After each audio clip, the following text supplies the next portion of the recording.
Welcome back to another edition of the Rodcast. We like to call it the Freak Flag Feel Good, Fake It Till You Make It. Ric Flair, woo! Football 512 Friday edition of the Rodcast. Thank you for joining us. A lot to get into on the show. Of course, plenty of football to get into. Yes, ladies and gentlemen, we are here. It is upon us. College football season starts this weekend. You only got a few games, but that's okay. Games that actually matter.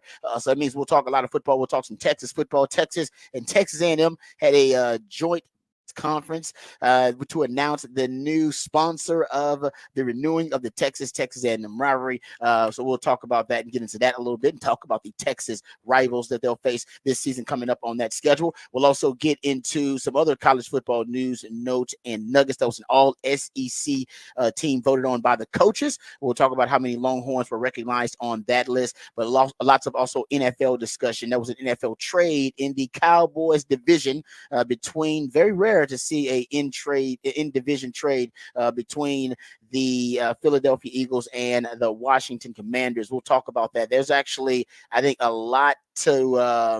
a lot to unpack with that trade. So we'll get into it. We'll dive into it. And it matters. It should matter to the Cowboys, of course, within division, but it also should matter to Longhorn fans. And I'll tell you why that is the case. There's a Sark connection that we'll get into in that discussion. Also, we'll get into some more talk about the Texans. CJ Stroud's favorite quarterback in the NFL. This was revealed. I did not know this about CJ Stroud. I was a little surprised. He revealed like his favorite QB to watch and to study in the league. So we'll also hear from that QB about how he feels about CJ Stroud. We'll dive into that conversation. There's also a couple of other, I would say some X's and O's talk that I want to get into with the Texans. They're unveiling, and I think they've been tinkering with it this preseason, a new concept on defense for the Texans. So we'll talk about that too coming up. Why isn't the cornerback position worth more money?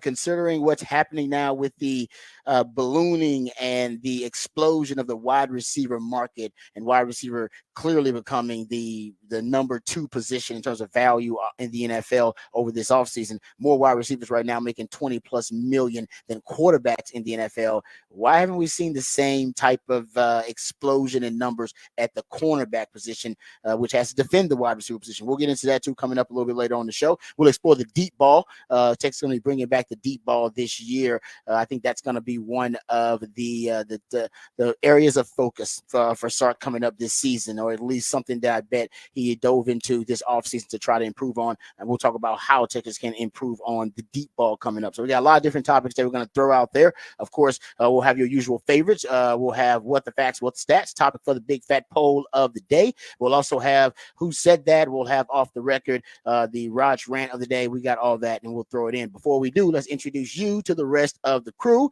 He's one of the hardest working members of the ARN family. Got a hustler spirit, period. Not sure what he's paid, but pretty damn sure the man is underpaid. Ain't no 401k for this hustler, and he's a hustle man of many talents. It's our friend, co-host, and neighbor. It's Patrick Davis, y'all. What's going on, Patrick? How you doing, brother? I'm doing good, man. We've made it to football season. Oh, yes. As much as the NFL preseason games were still awful last night, I'm excited to sit and watch some college football and just not even really care about the game so much. That first one, Florida State, it's going to be really fun to see if they can come out.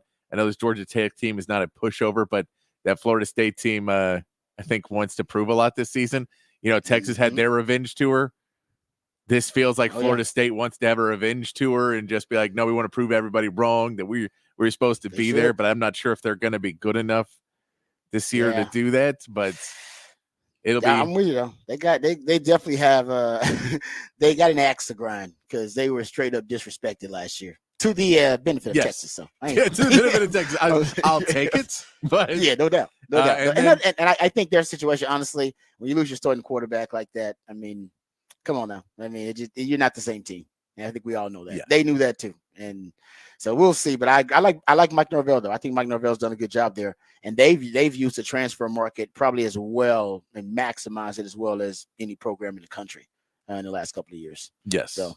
Yeah, and I mean, and then we go look through. I'm happy that they spread the games out, so you get games basically from 11 a.m. till roughly like 1 in the morning, 1:32 in the morning, because you just get every game is spread out enough. I'm a fan of that because that Hawaii game doesn't kick off until 11 p.m. That's true. Good point. you got to spread that one out a little bit. So I'm a fan. I'm a fan of getting into college football, and I'm excited for us to go in. And then next week it's going to be all about Colorado State game week. I can't wait, Rob. We've been doing the show for roughly 6 months now, and we have not had a Texas football game in one of those shows. So I'm very excited. We've been in the desert wasteland of sports, but actually it's been pretty good because the Mavs made it to the finals. That was good. You had the Olympics. That was good. And hell, Texas actually had a really good combine and a really good draft. Yeah. So, I'm with you. So it is a desert wasteland of sports talk, but it actually was, it was pretty pleasant because we had a lot of random topics to talk about. There was enough things to talk about, but I'm very excited to get back to Texas football for many reasons. And we all. It's very exciting to get back. And I'll tell you who I'm going to be doing it with. My co-host is a proud alumni of DBU. He's got more papers than Dunder Mifflin and watches more film than Siskel and Ebert. He is the new Rod Father of Austin Sports Radio, Mr. Rod Babers. I appreciate that, man. Appreciate the intro as always. Yeah, so I think we'll get into a couple of topics here. I want to get into that Texas A&M joint press conference. I think a lot of people thought there may be some type of big announcement. I mean, we figured it was just going to be sponsorship and naming a sponsor, which they did. I think Cotton Holdings, not that anybody knows or cares, but they are, I believe, the official sponsor of the renewing of the Texas A&M rivalry.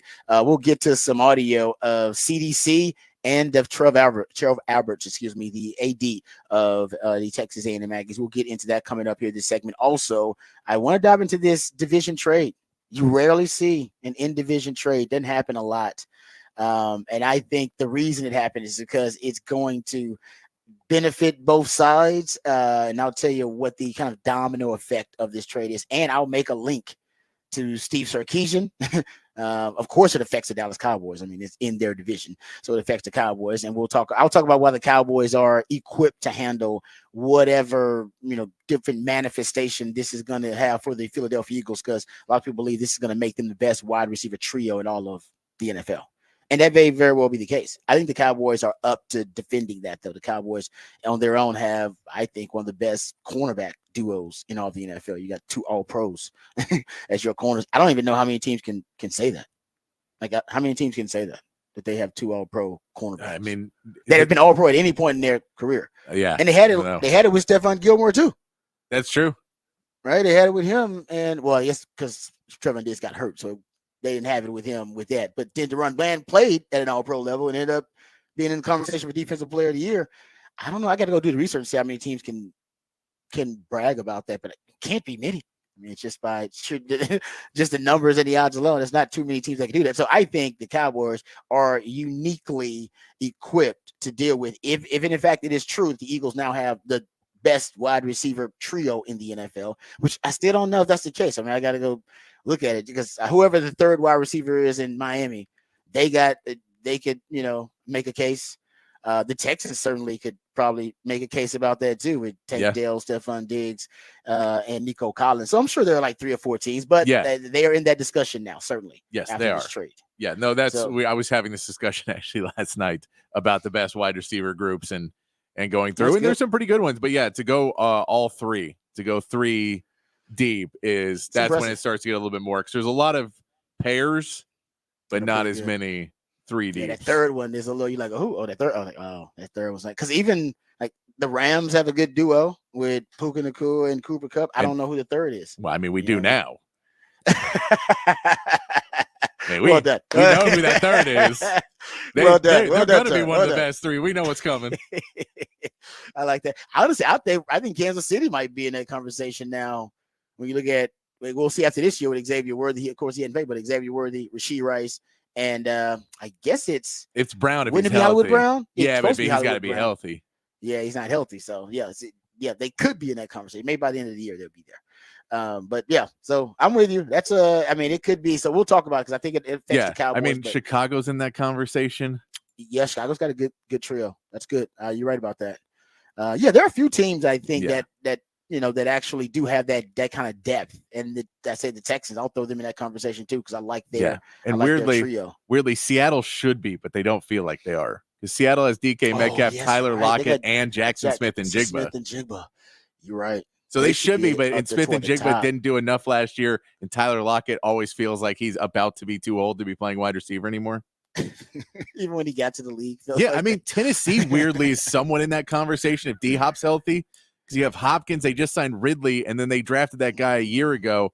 So it's not bad. It's not it's not the best, but they're for three wide receivers. You wouldn't look at Tennessee and go, yeah, they're 3 deep at wide receiver. Well, that's good. I didn't think about that either. Yeah, like I said, if you've done the research, I mean, you're right. I didn't think about Seattle till you brought them up. That's honestly, they should be toward the top of that list. I love that trio. That is a nasty trio. Yeah, and Geno's been playing pretty good the last couple of years if he can stay healthy. So, all right, we'll get to that conversation. We'll talk about that. That's in division trade. We'll talk about what it means. Also, we'll get into next segment. We'll talk some Texas football. There was an all SEC team voted on by the coaches. Seems like nobody really cares about this. This voted on by the coaches team. Like it's. Did you notice it kind of went under the radar? Yeah. Texas had a little tweet about it. That was it. Seems like the media one was a huge deal, and I guess because it's the media. It's just like, hey, we're talking about our own. But when the one voted on by the coaches, it seems like nobody really cared about it. The Longhorns had 10 players on that all SEC team preseason team voted on by the coaches. So we'll talk about it. I guess we'll give it some at least some discussion. But I didn't hear much about it. I was surprised to see it on my timeline. I was like, is this real? And I checked a couple other sources and was like, oh, yeah, it's out there, but crickets. Yeah. Nobody even really brought it up. All right, so we'll get into that too coming up next segment. Talk some Texas football next segment. But first, let's get updated, educated, and informed on all the top stories of the day with Patrick Davis and the Horn Headlines. All right, your Horn Headlines brought to you by Top Gun Rentals and Lawn Equipment. In the MLB, the Astros picked up a 6-0 win over the Orioles in the first game of their weekend series last night. Spencer Arrighetti continued to show his growth as he pitched 6 shutout innings and only allowing 3 hits. Rookie Shea Whitcomb knocked in 2 RBIs as the Astros cruised to an easy victory. Hunter Brown takes the mound tonight as the Astros try to widen their lead in the AL West. And the Rangers begin their series with the Cleveland Guardians tonight with Nathan Eovaldi getting the start. Eovaldi's been struggling, picking up losses in his last 3 starts, allowing at least 3 runs in his last 4. The Rangers hope to take advantage of the Guardians' current problems as they are only 5-5 in their last 10 games and on a 2-game skid. In the NFL, the final week of preseason began last night with the Colts beating the Bengals 27-14, with Anthony Richardson connecting with A.D. Mitchell for a 9-yard touchdown in the win. And the Bears handled the Chiefs 34-21 with almost no starters for either team playing in the game. The Texans and Cowboys will be in action on Saturday, taking on the LA teams, with the Texans facing the Rams at noon, followed by the Chargers visiting the Cowboys at 3. And college football kicks off this weekend with 4 games on Saturday, headlined by Florida State looking for respect as they take on Georgia Tech at 11 a.m. After that matchup, you'll be able to watch Montana State versus New Mexico, SMU versus Nevada, and Delaware State versus Hawaii in the soft start to NCAA action before next week's full go. And that is your Horn Headline. The soft start. I like it. Yeah, it's a soft start. Good. You know, soft start, huh? It's like when you have the restaurant opening, but you're not really open. But no, I like that. I like that term, the soft start. I think it is perfect because it's just it's a little appetizer. Yeah, little teaser for you. I mean, there's eight fan groups who will really get to care about what's happening, and the rest of the country's like, oh no, I'll enjoy it, get to watch it, but I don't necessarily. It's not live or die. And the next week, everybody live or die. That's when it goes. That's when you're going hard. That's when it's full go. Yeah, it's a soft start. Flaccid start? Can I say that? Flaccid start, yes. See, I like how certain words you can't use because even though they have the same meaning, you just can't use them because people just don't like to use them because they're usually there's some some nefarious purpose usually when you use those particular terms. Like girth is in that conversation. But this is why, because soft is not necessarily a bad word. Like you want your bed to be soft, or your pillow to be soft. You want your clothes to be soft. You don't want your bed to be flaccid. You don't want any of your clothes. Hey, did you get those new T-shirts? Yeah, man, they're real flaccid. That's not a good. That's not a positive. There's no positive use of that word. Let's look up the definition though. How about it? Okay, so I just say soft and hanging loosely. Yeah. It doesn't sound good anywhere. All right, I guess so. Yeah, I guess you're right. You probably shouldn't be used. Lacking force and effectiveness. Oh, my mother had a real flaccid demeanor. It doesn't work in any of those things. It doesn't translate. No, All right. soft is a much easier word to use.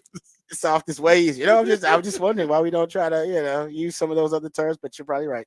All right, let's get to it. Let's talk about the trade happened yesterday. Jahan Dotson was traded from, and I'll give you the details because it was an in-division trade in the NFC East. The NFC East is a freaky division, man. It's just straight up freaky. Period. I told you guys this yesterday. You're going 20-something years without a repeat champion. All right, so there's been 20. I think the last team that won that division in consecutive years, I think actually it was more than 2 years in a row. But the last team was the Philadelphia Eagles in the early 2000s. It was like 2003, 2004, somewhere around there. It was the last team to win it in back-to-back years. Since then, whatever team wins it, hey, usually the next season there's some regression or another team ascends in that division. And now it's incestuous. Now you've added like an incestuous factor to it because Dan Quinn, who's with the Cowboys, is now the head coach of Washington, and Kellen Moore, who was the OC with the Cowboys and one of Dak's best friends, he's now the OC with the Philadelphia Eagles. And it's just, you got some of that going on too, which is just, I see that makes it even freakier of a division. And so some of this stuff I think is just very unique to the NFC East. Okay, so Washington, they're sending their former first-round pick, by the way, at wide receiver, Jahan Dotson, and a fifth-round pick to the Eagles in exchange for a 2025 third-round pick and 2 seventh-round picks. So we can talk about the value, but I don't think that's where the storyline is. I think there are a lot of other really good storylines here. So first of all, let's talk about the wide receiver position and kind of what's happening. We talked about this ad nauseum, that the wide receiver position is exploding in value. You have more wide receivers right now making at least $20 million than quarterbacks in the NFL. You only have 6 non-quarterbacks making at least $30 million a year, and 4 of those are wide receivers. Pretty soon to be 7. CeeDee Lamb added to it. Brandon Ayuk added to it. Jamar Chase going to be added to it. This is the off season of the wide receiver. But you're seeing some teams that are now, and I think it's a smart thing to do, they're basically taking these kind of redemption or reclamation projects at wide receiver because they don't want to have to necessarily give up the first round value in drafting them, or to have to just pay top dollar, trade value for them, and then pay top dollar for a wide receiver. We've seen it with Elijah Moore in Cleveland, Kadarius Toney in Kansas City. And I think this is another example of it too, with Jahan Dotson, a former first-round pick who has not necessarily lived up to the billing or played up to the billing. And then another team's like, nah, in our system, he'll work a lot better. And that's the key, the system. Okay, so that's what I want to get into a little bit here. So this is something interesting. This is where I think we're going to get into some football theory.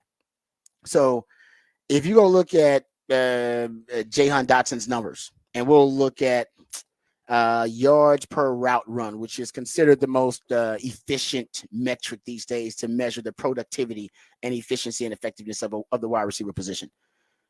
Jahan Dotson, when he's out wide, 1.1 yards per route run. It's pretty damn good. When he's in the slot, 0.89 0.89 yards per route run, which obviously not as good as he is when he's out wide.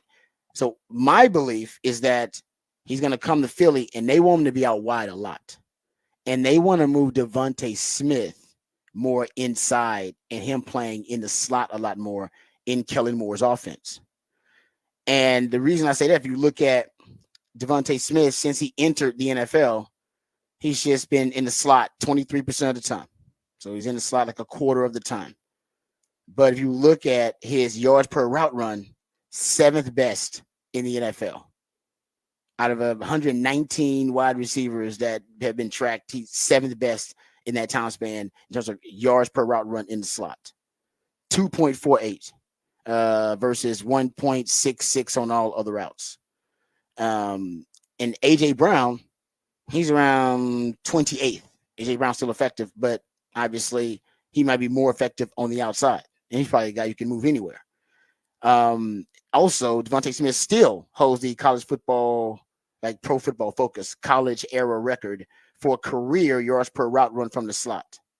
It was 4.96. Only one other receiver was over 3.60. He won the Heisman as one of the greatest receivers in college football history, of course. And given his slight frame, and we know this, right? Because Xavier Worthy's kind of in the same category.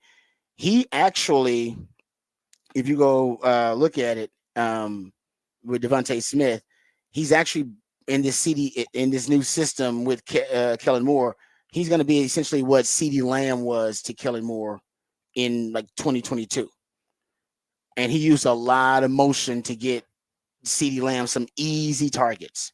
And that's what I think they want to do with Devontae Smith, just like Sark did in college, right? Sark was the one that helped him, was the architect, right, of his Heisman winning season, where he averaged over 4.96 yards per route run from the slot. That was Sark's expertise in the slot, being able to utilize him in that way, being able to move him around. And we've all watched Sark's offense, and Sark does a good job of getting his wide receivers open, scheming them open through motion, through shifts in different ways that formations and where he lines the guys up, which is why he has all of his wide receivers to learn every position. Because I never know where I'm going to try to move you around and try to hide you to hunt a matchup. And Kellen Moore, he does something very similar in that he uses a lot of motion. In 2022, CeeDee Lamb led the NFL with 87 points per reception points as the pre-snap motion guy, always moving him around. The next highest was 56. So he was far and away the most weaponized wide receiver with motion in the league.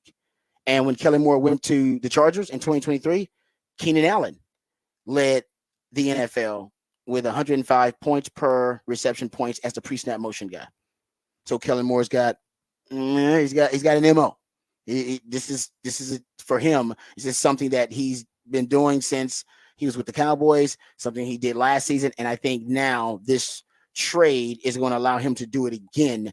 But this time, Devontae Smith is going to be that guy he uses a lot in motion. If you're going to be in motion, then you're going to be in the slot. And I think that's ultimately what this move is all about. Jahan Dotson on the outside, A.J. Brown on the outside, and now you can have Devontae Smith in the slot. So if you're a fantasy guy, you want to buy more Devontae Smith stock or draft Devontae Smith more. And that's the connection to Sark, is that ultimately Devontae Smith was at his most dangerous, at his most lethal in Sark's system, but Sark put him in the slot a lot so that he could move him around the formation as much as possible.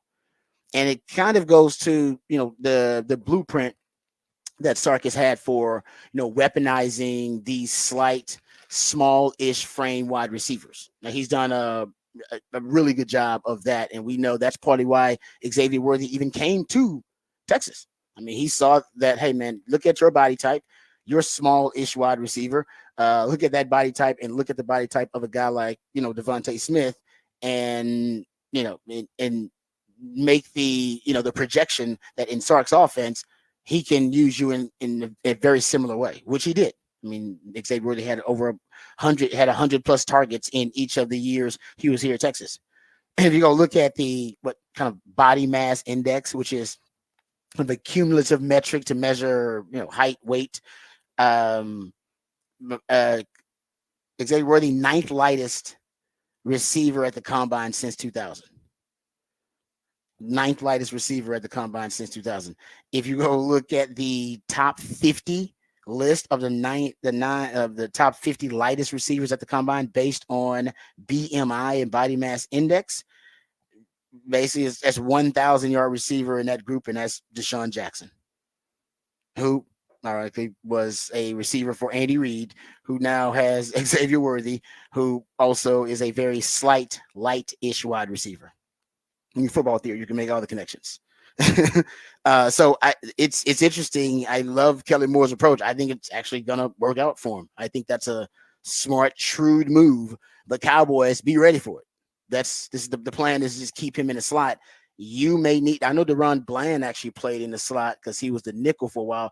You might need to rethink your nickel unless you're really confident that your nickel can handle Devontae Smith in the slot, because that's where they're going.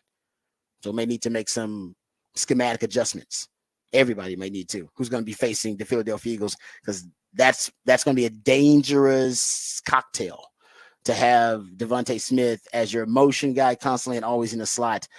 Because one of the benefits of having him on the outside, slight, small wide receivers, if you do get your hands on them, you can reroute them pretty easy. Now, you're not going to be able to reroute this guy. He's probably, and that all this cheat motion they're starting to do, where they get guys the ball kind of on the move already, targets at the time of the snap, right? Motion at the time of the snap, excuse me, and targets to motion. That's also going to be dangerous. That's something that Sark loves to do, right? Targets to motion. I talk about that all the time, how effective that is in Sark's offense, how effective, the yak concepts, yards after the catch concepts are in his offense. That's what they want to do. The cheat motion, where you get Tyreek Hill moving parallel to line of scrimmage with a running start. They want to start doing that kind of stuff with Devontae Smith. So that, I think, is something the Cowboys need to think about. For Longhorn fans, though, I think it's interesting. You think you have there's this new kind of, I think it's a new philosophy in the NFL when it comes to small, slight wide receivers, the kind of Sark likes are the speed demons, and the league now is a little bit more open to those guys being featured in offenses and even being drafted higher. I can give you those numbers later. But I think a lot of them are going back to some of the things that Sark did with these players who are small guys and we know Andy Reid obviously is doing it with Xavier Worthy. I think Kellen Moore is doing it a little bit, just to go back and look at some of the ways that he weaponized Devontae Smith. They're unique talents. They may be small in frame, but they're uniquely gifted, if you will. And hell, even Sark's going to do it with Silas Bowden now. We haven't seen a receiver that small.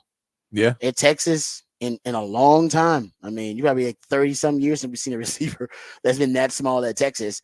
And Sark's going to showcase him as a guy that can play on Sundays. Now, he was showing that anyway at Oregon State, but he came to Texas to show it at the highest level so that he can show the NFL, hey, I can do it at the highest level. I could do it in the SEC. I could do it at Texas. So just like Xavier Worthy and just like a Devontae Smith before him, just because I'm very small, extremely small, doesn't mean I can't go out there and be a playmaker. But Sark's offense has laid out the blueprint on how to weaponize these very small-ish type of receivers. And don't mistake it. It was Sark's vision for these guys that really put the NFL or caught the NFL's attention. That, oh, you know what? No. We can, these guys, we shouldn't be drafting them necessarily in the third or fourth round. If you know how to use them, they actually do have first round value. You just got to have the blueprint to use them. And Andy Reid's got it. I like what Kellen Moore's doing. I think Kellen Moore's doing a good job of it. I like this strategy by Kellen Moore too. So that's something to keep in mind. Also, keep this in mind too. Something funky is going on though with Washington's offense, with Cliff Kingsbury now calling the plays. There's some crazy stuff going on. I gave you some of the tendencies. Let me give you a couple of more of these. So, because he's going to run an air raid, and it seems like he's going more. It seems like he's going more to the old school air raid, in my opinion. Some of kind of the less progressive forms of the air raid. So first of all, look at the quick pace. So they've always been known for featuring a quick pace. I think that no huddle rate for the Cardinals was 35%, which was a league high. Washington has a no huddle rate of 56%. This is in the preseason. Small sample size, very small sample size. The Steelers are in second place in their pace in the preseason. They're less than 15%. Washington currently ranks dead last in pre-snap motion and shift rate. I just got done telling you how effective pre-snap motion shifts are in giving you an advantage. Mike Zimmer was asked what concept is most troublesome for him on offense these days. And he said motion and shifting. Hate it.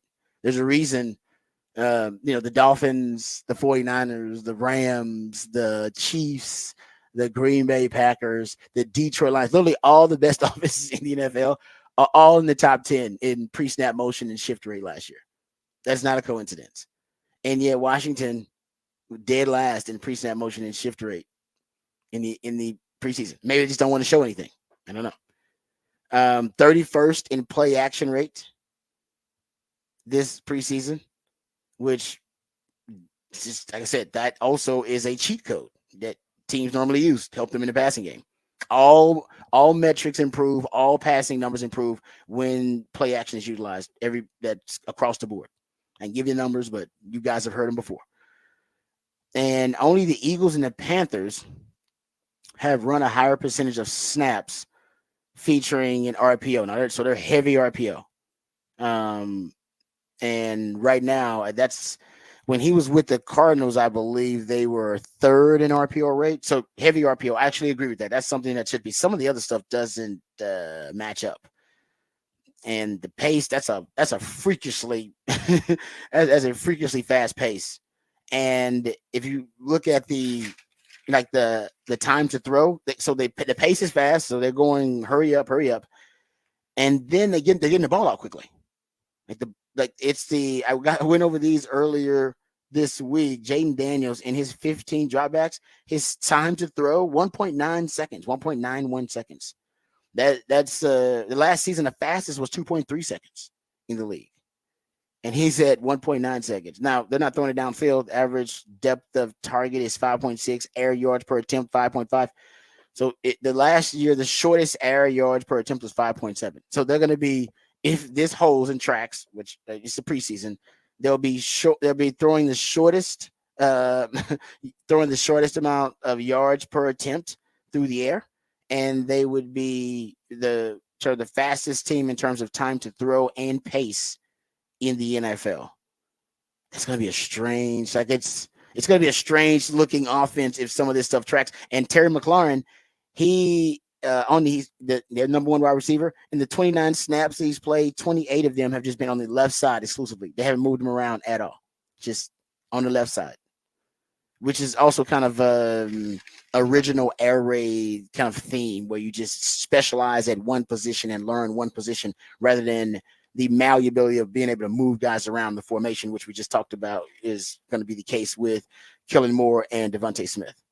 So there's something going on. And by the way, from what I've heard out there, and another reason for this trade is they being the Washington Commanders, they really like Luke McCaffrey. Yeah, I've seen apparently. That. This is the big story up there that apparently the offensive staff, Cliff Kingsbury, they really like Luke McCaffrey. We saw Luke McCaffrey. Yeah, remember when Texas played Rice? Yeah, he was on there. I mean, he's a good player for them. Yes, he is the brother of Christian McCaffrey, the younger brother of Christian McCaffrey, but they think he's going to play a huge role for them, and that's why they felt pretty confident making the Jahan Dotson trade. And so far in the preseason, he's had 5 targets, 4 receptions, 3 first downs from those 4 receptions, really productive, and 55 receiving yards. And so that's also a big reason why they feel confident that he's gonna make a move. Now, I will say I saw, what's this, Jim Nagy? Remember Jim Nagy? He is the Senior Bowl executive, former scout, and Jim Nagy for years has been scouting NFL players and being one of the executives for the Senior Bowl, scouting college players, I should say, for the NFL. And this is what he said about Luke McCaffrey. He said Luke McCaffrey is this year's Puka Nacua. That's what Jim Nagy said. Yeah, so. I mean, the reality is there's a couple guys, and I get why they like Luke McCaffrey too, because he does have, he's got some traits that would make him very, positive in this kind of offense. But like Ben Tanat's done well too for them. But basically, like the problem with Jahan Dotson in this offense that they kept having was that he wasn't getting the yards after catch. And when you talk about everything you were just talking about, these are short yards and quick passes, all about what you can do with the ball in your hands. And so they want to get a lot of guys who are a little bit more capable of moving with the ball in their hands. And that's one thing Luke McCaffrey's been really good at, is catching the ball in enough space quickly, running the perfect route, and then picking up another, 8 yards after catch. That yak yardage that is going to be very, very important to if Washington's going to be able to do anything this season. Yeah, it seems that way. So that's the breakdown of the trade and what I think how it impacts both sides. All right, we come back. Let's get into the Texas A&M joint press conference. We'll talk about Texas's rival, the rekindling of that rivalry, and we'll also get into this all SEC team voted on by the coaches. 10 Longhorns recognized. We'll talk about who's on the first, second, and third teams there. All of that and more right here on the Rodcast, featuring Patrick Davis on Lifetime Longhorn. Rod Babers coming back on the Horn.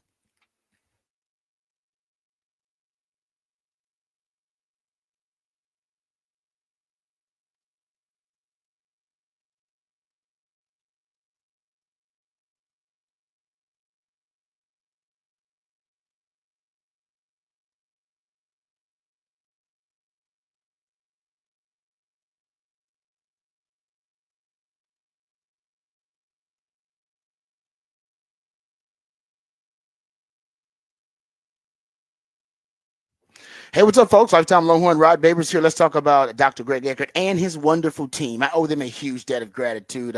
When I first initially went to Dr. Eckert's office, I went there just for cleaning and a routine checkup, and I thought everything would be fine, and everything was eventually fine. But during that routine checkup, they found that all of my wisdom teeth were actually growing in sideways. I had won the lottery at 40-something years old. All of my wisdom teeth growing in sideways. Yeah, I was on the verge of a potential dental disaster, but that was avoided because I was in great hands. Once Dr. Eckert and his team found out the issue, they immediately made the appointment, and we had the procedure scheduled, and I was back at work within a couple of days after the procedure. And now my dental health and dental hygiene have never been better, thanks to Dr. Eckert and his wonderful team.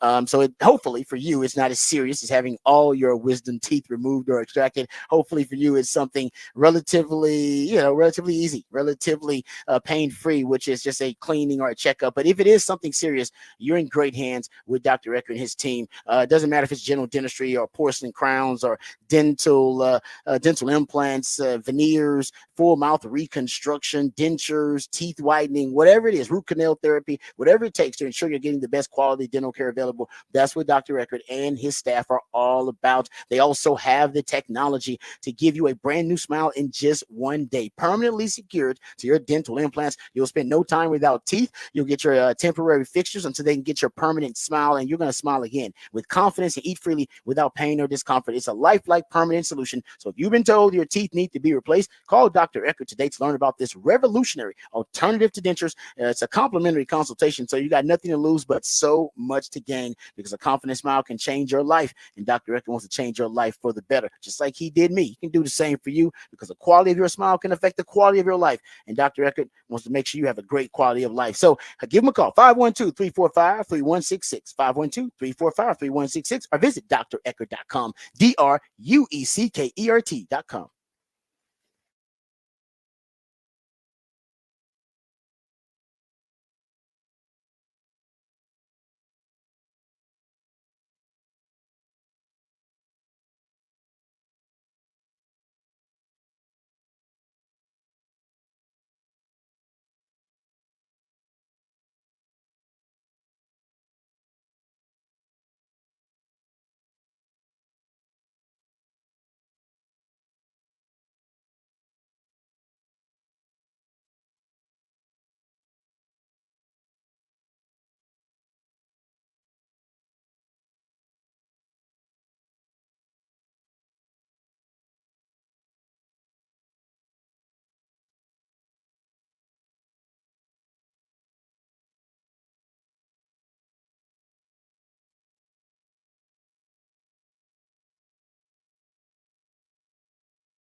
All right, welcome back to the Rodcast. Time to get to some Texas football conversation. Go behind the burnt orange curtain.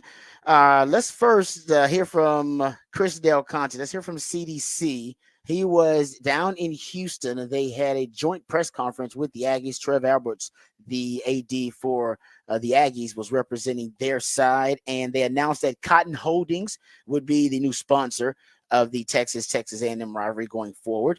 But he also tried to play a bit of a joke on the media.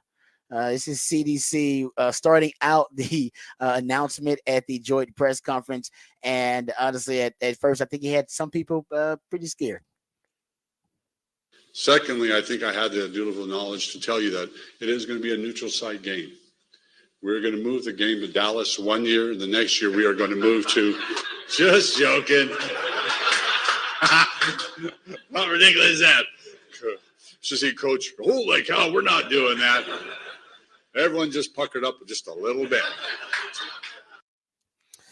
Funny guy, CDC. Yeah, actually, I'll give a shout out to my man Bobby Burton over at On Texas Football. When they initially announced this was happening, I believe his report initially was it's not going to be at a neutral site. Of course, it's some people were starting to freak out about that. Not going to happen. Yeah, too much. Yeah, I mean, this is going to be huge in terms of revenue, but also exposure and marketing. This game, I say this year, and I'm just saying for this season, the Texas A&M game, in my opinion, is going to be bigger than the Texas OU game, just for one season. And then it'll go back to like it always is. Texas OU is and always will be bigger than that matchup. But this year, because they haven't played in a decade plus, it's going to be crazy. And if the Aggies are good, I think they're predicted right now 8.5 wins, somewhere around there. And if the Aggies are an 8 or somewhere around there, 8-win team when Texas plays them, it's going to be a primetime game. Game day is going to be there, and it's going to be considered a religious experience for the Aggies. And it's important for Texas, actually, for Sark. Sark can't lose that game. I even feel like Longhorn fans would accept another loss to Oklahoma rather than accept a loss to the Aggies this year. You can lose to them at one point. I mean, it'd be great if you just whip them every damn year. But I'm not going to disrespect the Aggies like that. If Sark's here for another 8 years, who knows how many times he whips the Aggies. And even I would say that Trevor Alberts also hinted that they have not finalized that this is going to be an annual rivalry yet. He also threw that out there that's probably already considered and understood that it will be.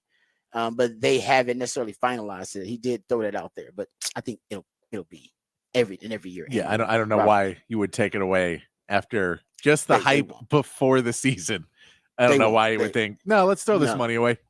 No, because we know that Texas will have the same schedule, basically return trips home and home next season. It's the same schedule. And I think what basically they have not confirmed after that, I believe, if that's the case. But I think it's already understood and a foregone conclusion. Anyway, but getting back to it, Sark's 1-3 versus Texas's rivals, which are Arkansas, Oklahoma, and Texas A&M. Now, he hadn't played A&M, but just against Arkansas, against Oklahoma, 1-3 right now. He's going to play all of them in the same year. I believe the last time Texas beat all of their rivals, because you didn't get to play them every year because Southwest Conference, and then you went to the Big 12. And some years you would end up having Arkansas in the non-conference or in a bowl game. I played Arkansas in a bowl game in '99, but I believe the last time was 2008, where you beat all of them in the same year. You got to play all of them and beat all of them in the same year. That's what Sark's going to try to accomplish this year, beating all the rivals. Doesn't happen a lot. And the Aggies, are probably be the toughest. They could potentially be the toughest of those rivals, because you have to play them at home, and they're not replacing as much, even though they got a new head coach. They don't have to replace the entire offensive line. They do got to replace some of those parts. They do have a quarterback who some people see as a first-round quarterback. The Aggies may be tougher. It may be a tougher game potentially this year than that Texas OU game. We shall see.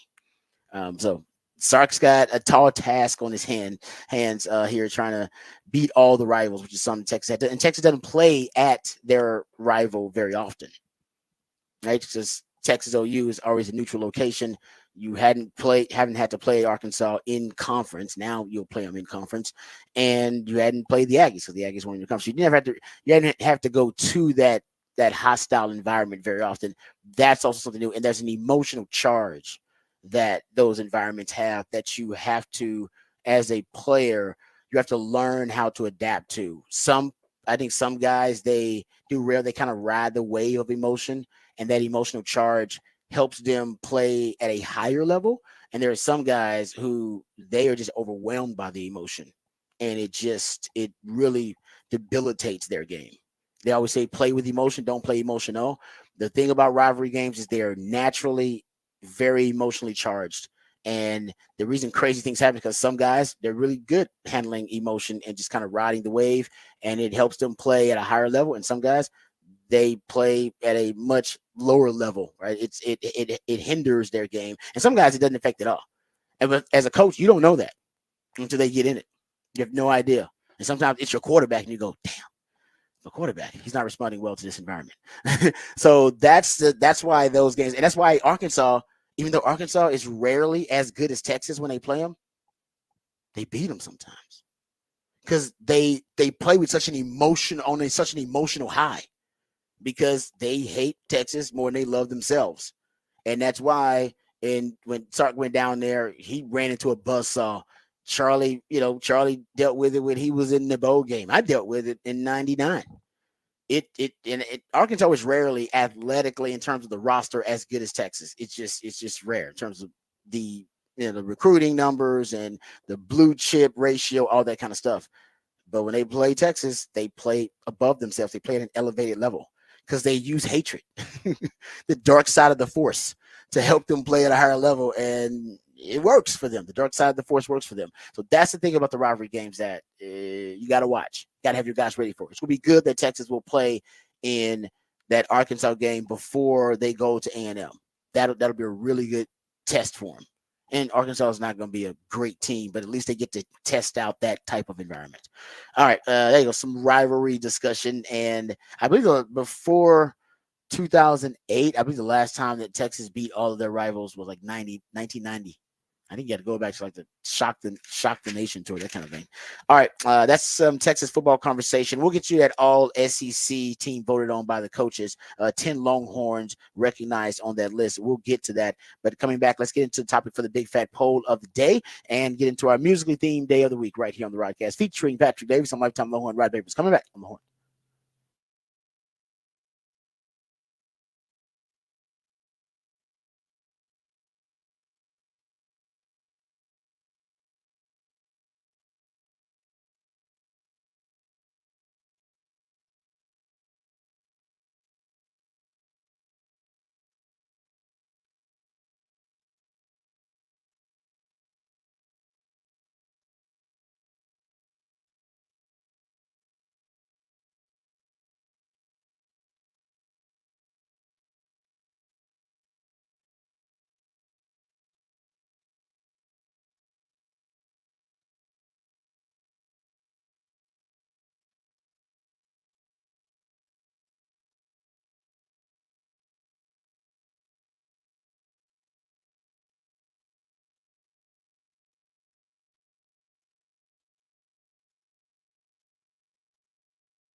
Back on the Rodcast on a 512 Friday, playing music from local artists that you can go check out around town this weekend. And this is the very talented Scott Strickland. He is playing tonight at Antone's. If you want to go check out Scott Strickland, a lot of very vibey singer-songwriter stuff. Joe James is opening. It'll be a really fun show tonight at Antone's with Scott Strickland and Joe James.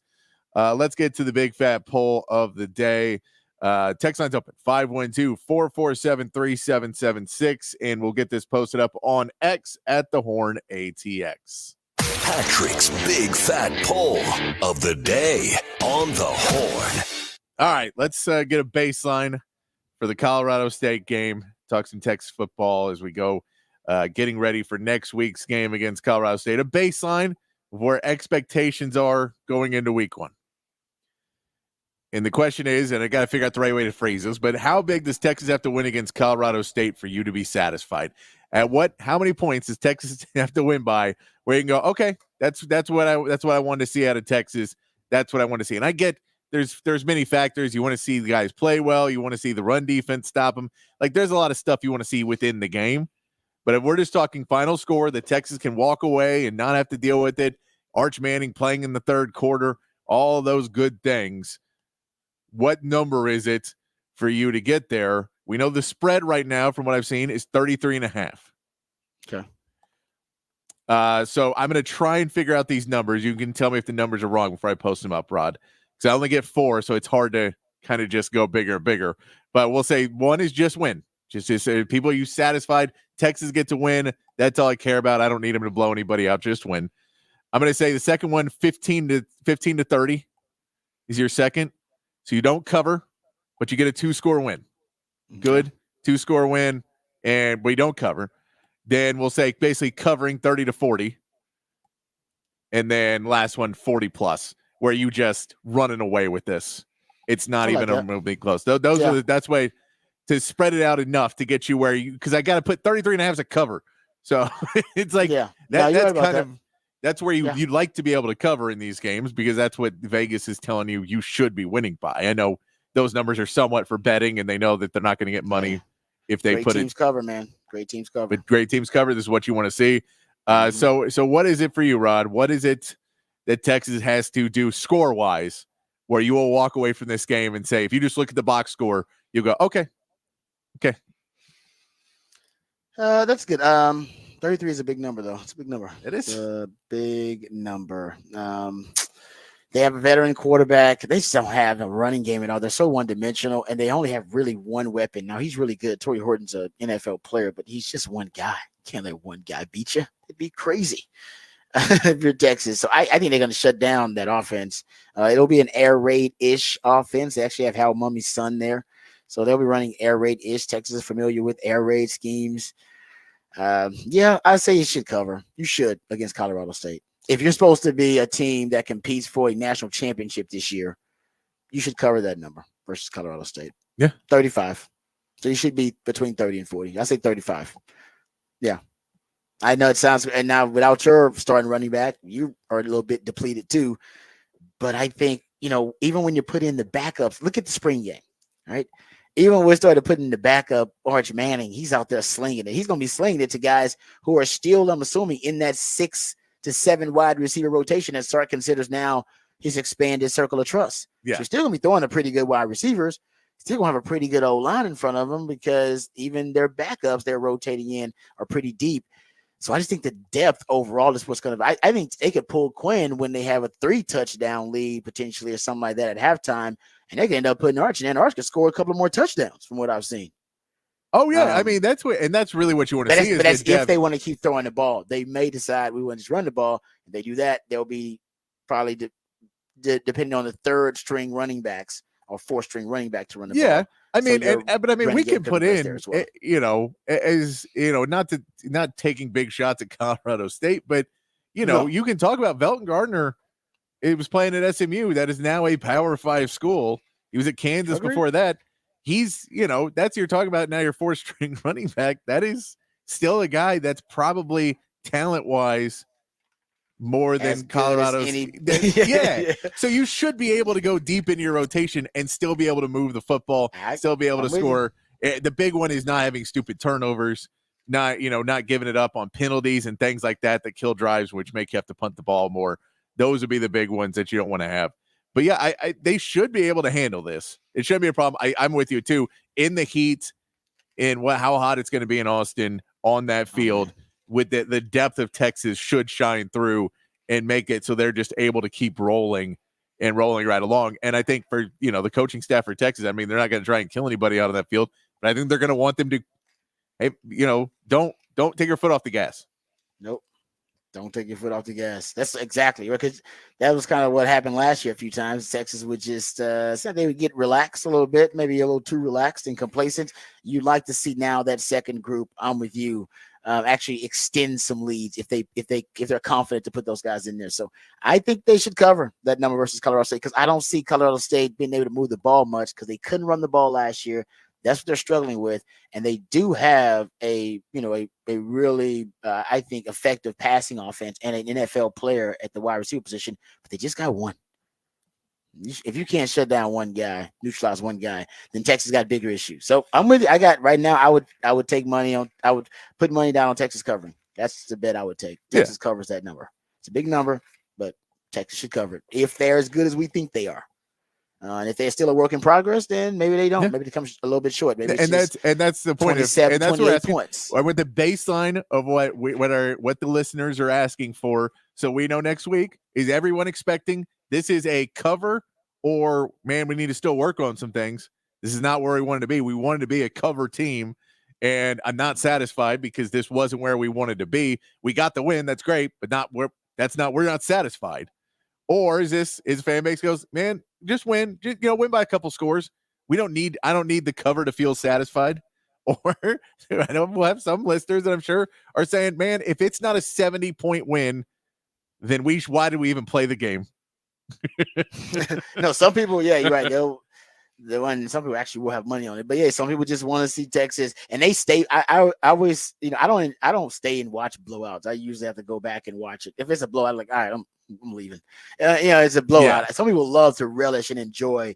You're just putting 60 and 70 on the team. I'm like, all right, you know what? I'm out of here. Just put this team out of its misery. Like, I'm going. I'll go back and rewatch it. I can't enjoy like just watching a blowout like that. If Texas leading by 40 points going into the fourth quarter or something like that, like, all right, I probably won't stay there and watch the fourth quarter live. I'll enjoy it if they are, just because I enjoy it because I'm gonna have to stress out enough the next week. I'm okay. Enjoy that. You get that. You only get 1 week of enjoying it before things get really, really stressful. So I think I'd enjoy it. Right. But that's the poll for the day. I'll get that posted up on X here in the break.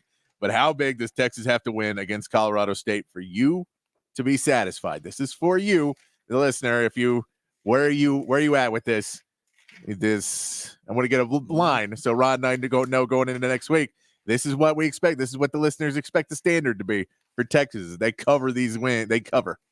Yeah, the standard. Good teams win, great teams cover. The standard is the standard. They've been saying it, so we'll see if they play to that standard and not to their opponent's skill level. All right, good stuff. We'll come back. We'll address the topic for the big fat poll today. We'll also get into some NFL news, notes, and nuggets. We'll talk some Texans. They're tinkering with a schematic change on defense, so we'll talk about that. We'll also hear from C.J. Stroud about his favorite quarterback to study in the NFL. Not gonna lie, I was somewhat surprised. But you know what? I think it's actually a pleasant surprise. I'll tell you why on the other side. We'll get into that. Also, we'll throw out some Cowboys conversation. We got Rod's rant on the other side, all of that and more right here on the Rodcast, featuring Patrick Davis. I'm lifetime Longhorn Rod Babers coming back on the horn.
Welcome back to the Rodcast. It is a freak flag, feel good, fake it till you make it. Ric Flair, woo!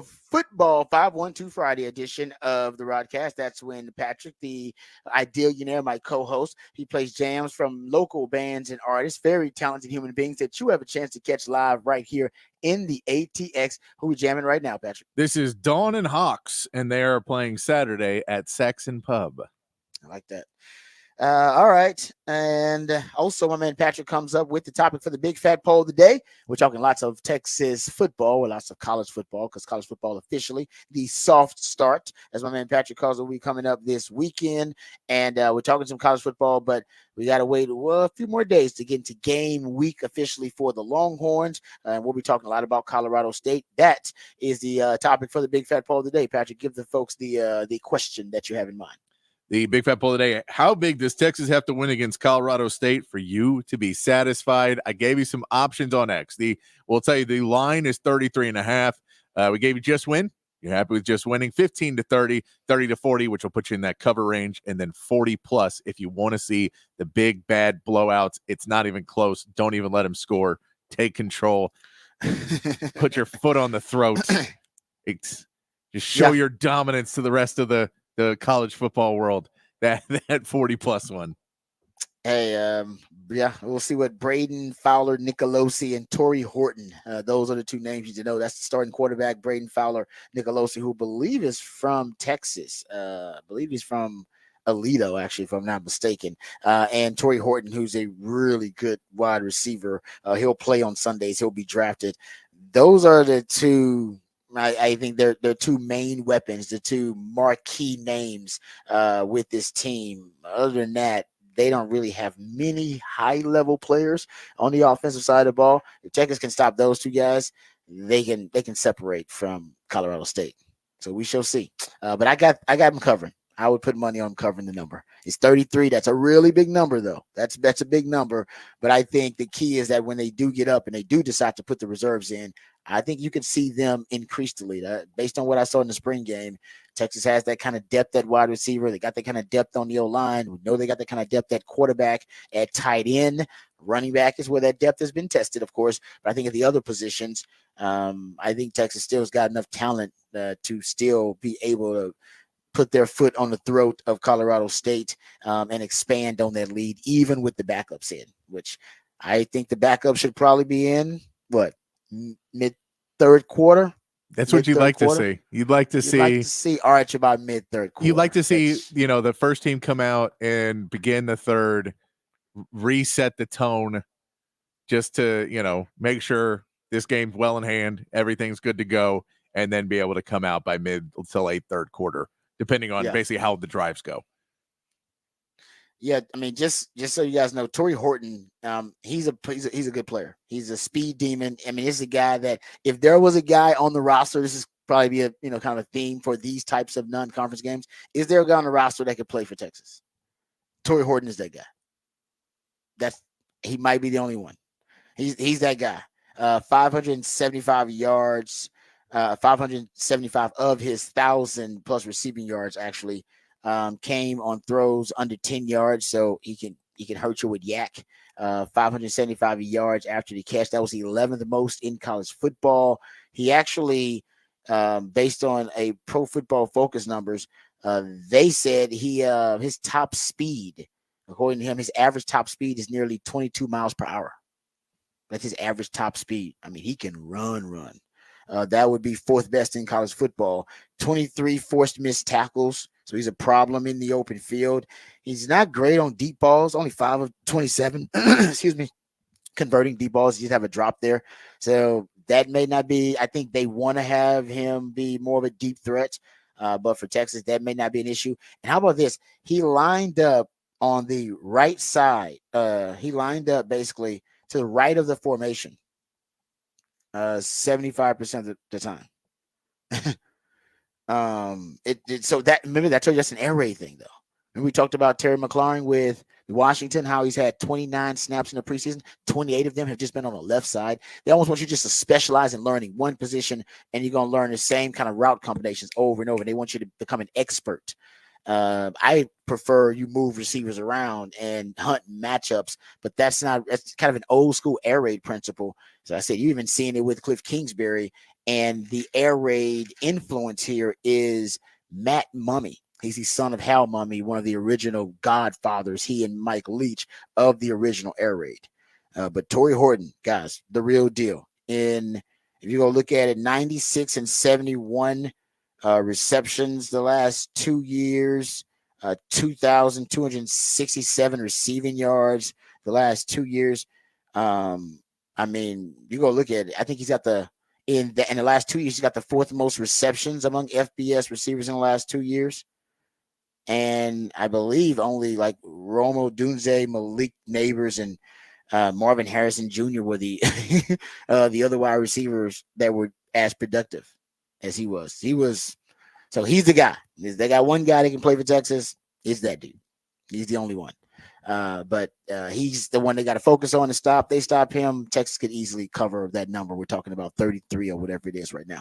All right, there you go. Good stuff for the topic for the big fat poll today. Before we get into some of the other topics, and we'll address some the tweak the Texans are maybe making to their scheme, or at least another concept I think they're adding to their schematic repertoire. We'll get into that. Also, CJ Stroud, we'll hear from him. We'll hear from CJ Stroud's favorite quarterback in the NFL. Like, you might be a little surprised to hear this name. And there's a little bit of beef, some petty beef happening between Miami of Ohio and Alabama. And I will tell you why that is the case, because it is something that is probably more prevalent now than ever before in the history of college sports, not just college football, but we'll get into that too. Before we do that, though, let's hear from my man Patrick Davis and get updated, educated, and informed on all the top stories of the day with Patrick Davis and the Horn Headlines. All right, your Horn Headlines brought to you by Top Gun Rentals and Lawn Equipment. In the MLB, the Astros picked up a 6-0 win over the Orioles in the first game of their weekend series last night. Spencer Arrighetti continued to show his growth as he pitched 6 shutout innings, only allowing 3 hits. Rookie Shea Whitcomb knocked in 2 RBIs as the Astros cruised to an easy victory. Hunter Brown takes the mound for the Astros to try and widen their lead in the AL West tonight. And the Rangers begin their series with the Cleveland Guardians tonight, with Nathan Eovaldi getting the start. Eovaldi's been struggling, picking up losses in his last 3 starts and allowing at least 3 runs in his last 4. The Rangers hope to take advantage of a Guardians team that currently has some problems. They're only 5-5 in the last 10 games and on a 2-game skid currently. In the NFL, the final week of preseason began last night with the Colts beating the Bengals 27-14, with Anthony Richardson connecting with A.D. Mitchell for a 9-yard touchdown in the win. And the Bears handled the Chiefs 34-21 with almost no starters for either team playing in the game. The Texans and Cowboys will be in action on Saturday, taking on the LA teams, with the Texans facing the Rams at noon, followed by the Chargers visiting the Cowboys at 3. And college football kicks off this weekend with 4 games on Saturday, headlined by Florida State looking for respect as they take on Georgia Tech at 11 a.m. After that matchup, you'll be able to watch Montana State versus New Mexico, SMU versus Nevada, and Delaware State versus Hawaii in the soft start to NCAA action before next week's full go. And that is your Horn Headlines. All right, thank you, Patrick, for the Horn Headlines. I like that, the soft start for Texas.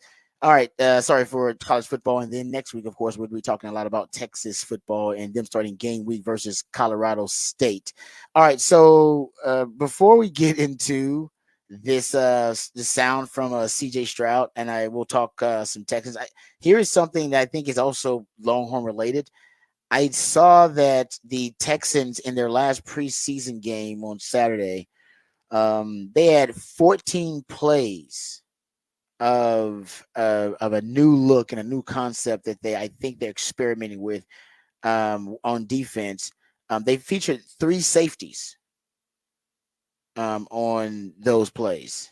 Actually, I take it back. 11 plays. They featured 3 safeties, with Jalen Petrie in the nickel role, with Eric Murray was the 3rd safety on 6 of those plays. Kalen Bullock was the 3rd safety on the other 5 of those plays. And it looks like this could be kind of a new concept they use. And the reason it's interesting is because I was asked by a Longhorn fan, could Texas start using some of a 3 safety look? And when I thought about it, it actually made some sense about them and the cross training and the multiplicity now within the secondary, right? The versatility. Playing in the Big 12 for years, they were exposed to a lot of three high safety defense. Remember that dreaded three high? They saw it last year with that three high defense. They probably saw it 6 times last season, probably half of your schedule in the Big 12.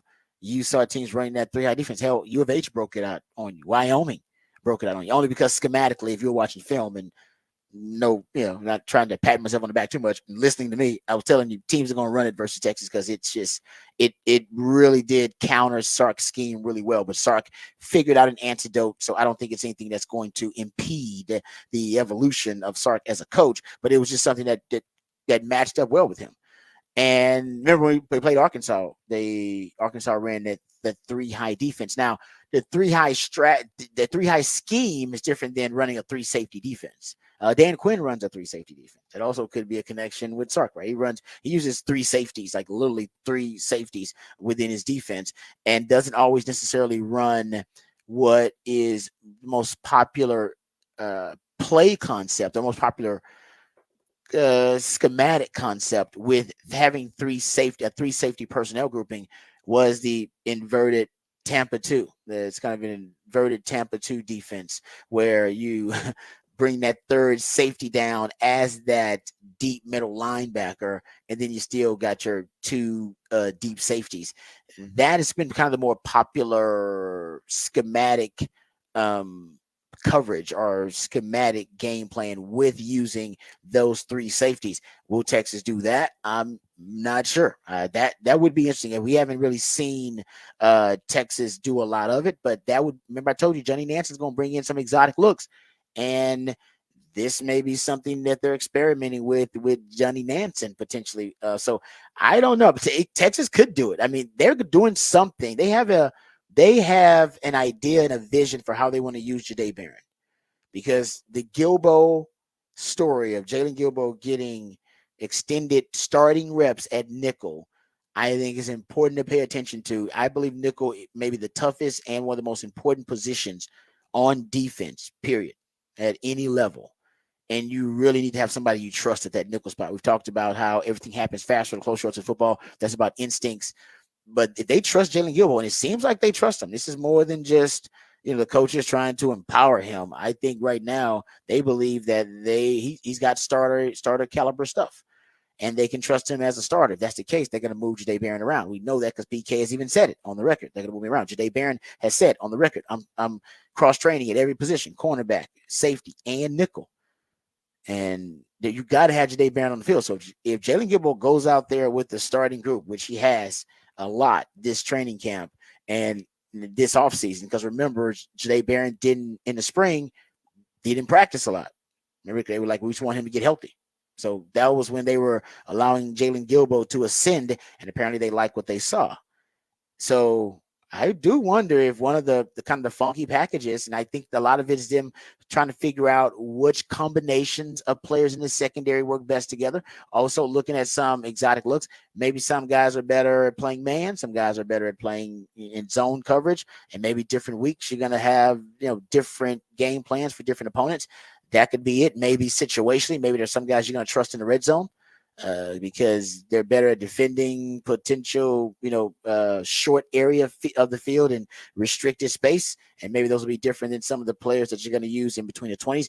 I actually don't know, but I think them using three safeties could be one of the reasons or one of the benefits of them having this versatility and experimenting with moving guys around. I think Jahdae Barron ultimately will play multiple positions during the season. He's going to play corner. I think he's going to play nickel, and he could even play some safety. And if he does, maybe it is three safeties. They do believe they have they believe Taft's a starter. They believe Derek Williams is a starter. Makuba's a starter. And if you want to put Jahdae Barron as a starter at safety, I think he is too. That means you got 4 starting caliber safeties. Would they put 3 of them on the field together? That's interesting because they can always, if it's Makuba and Jahdae Barron are 2 of those safeties, you just shift them. And I think Derek Williams too, by the way. He's your best coverage safety anyway. Maybe not anymore. You've added Makuba and you're, cross-training Jahdae Barron there. But last year, he was your best coverage safety. I also think he can roll down and essentially be a nickel for you if you need him to. All your safeties, probably except for Taft Daddy right now, are coverage specialists. Taft Daddy and maybe Jelani McDonald. But your top 4 to 5 safeties are coverage specialists. That means they can easily rotate down and essentially take on the role of the nickel, which is more of a coverage specialist and a slot corner. So maybe it's possible. The Texans are certainly doing it. It's pretty obvious based on their experiment last preseason game, 14 plays of that 3 safety look. And 11 of them had Jalen Petrie with at the nickel role, Eric Murray, Kalen Bullock as that third safety. So I like it. I think you should have more variety. I think Texas actually could use a little bit more variety too. Johnny Nanson's going to bring it. Will it be a 3 safety look? I'll be looking out for it. I don't know. Like I said, it's something I think to consider. Okay, let's get to, speaking of the Texans, let's get to the CJ Stroud sound. Do we have this CJ Stroud audio ready? Okay, so he was on a podcast. He does a lot of podcasting. He's going to be, I'm telling you, he's going to be naturally be a broadcaster when he's done. He gives opinions too on players. And they're not really hot takes. It's just his genuine opinion on players. He'll tell you like, I think if this guy, was on this team, he'd be a Super Bowl champion. He'd have more championships. You just don't get players given what are considered to be hot takes about other players and peers. He does. Him and Micah do it too. Micah and him work together. But he doesn't do it in a disrespectful way. He just is giving his opinion. So he was giving, because right now the Texans and the Rams are engaging in joint practices right now. So the Rams are down in H-Town, and I don't know if this is recent, but this is him talking about his favorite quarterback to study. I was a little surprised by the name, but I shouldn't have been. Here's CJ Stroud. He might be up there with Brady and them, bro. No, come on. No, bro. that's crazy. That's crazy. Yeah, that's that was crazy. crazy. Let me go back. Hey, because look, I'm a look, dog. Hold on, before you do all this, I'm a student of the game. Stafford a dog. He bro. is a dog. No, you don't understand, bro. You saying that? That's all I watch. I don't watch nobody else. I watch Mahomes at times because Mahomes does some stuff that like you can't coach. Stafford, dog, he will beat you with the same thing every time. All that no lick stuff, I got that from bruh.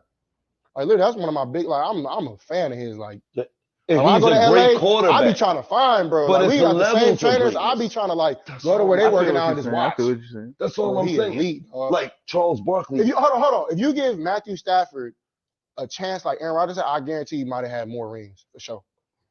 I think Matthew Stafford. Matthew Stafford had more ring than Aaron Rodgers. Yeah. Oh yeah, he have another ring probably. I'd say he had like 3-4. He might. It's possible, bro. He good.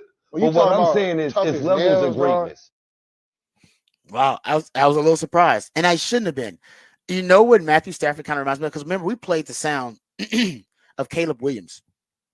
He was on with Kay Adams, and he said the same thing. He was like, "Nah, man, I studied Matt Stafford. Man, I studied. I love me." And I remember we talked about how surprising it was. Like, oh man, Matt Stafford. And it's interesting that Caleb Williams is, that into Matt Stafford's skill set and his game, even though he's not considered like the top 5 quarterback in the NFL right now.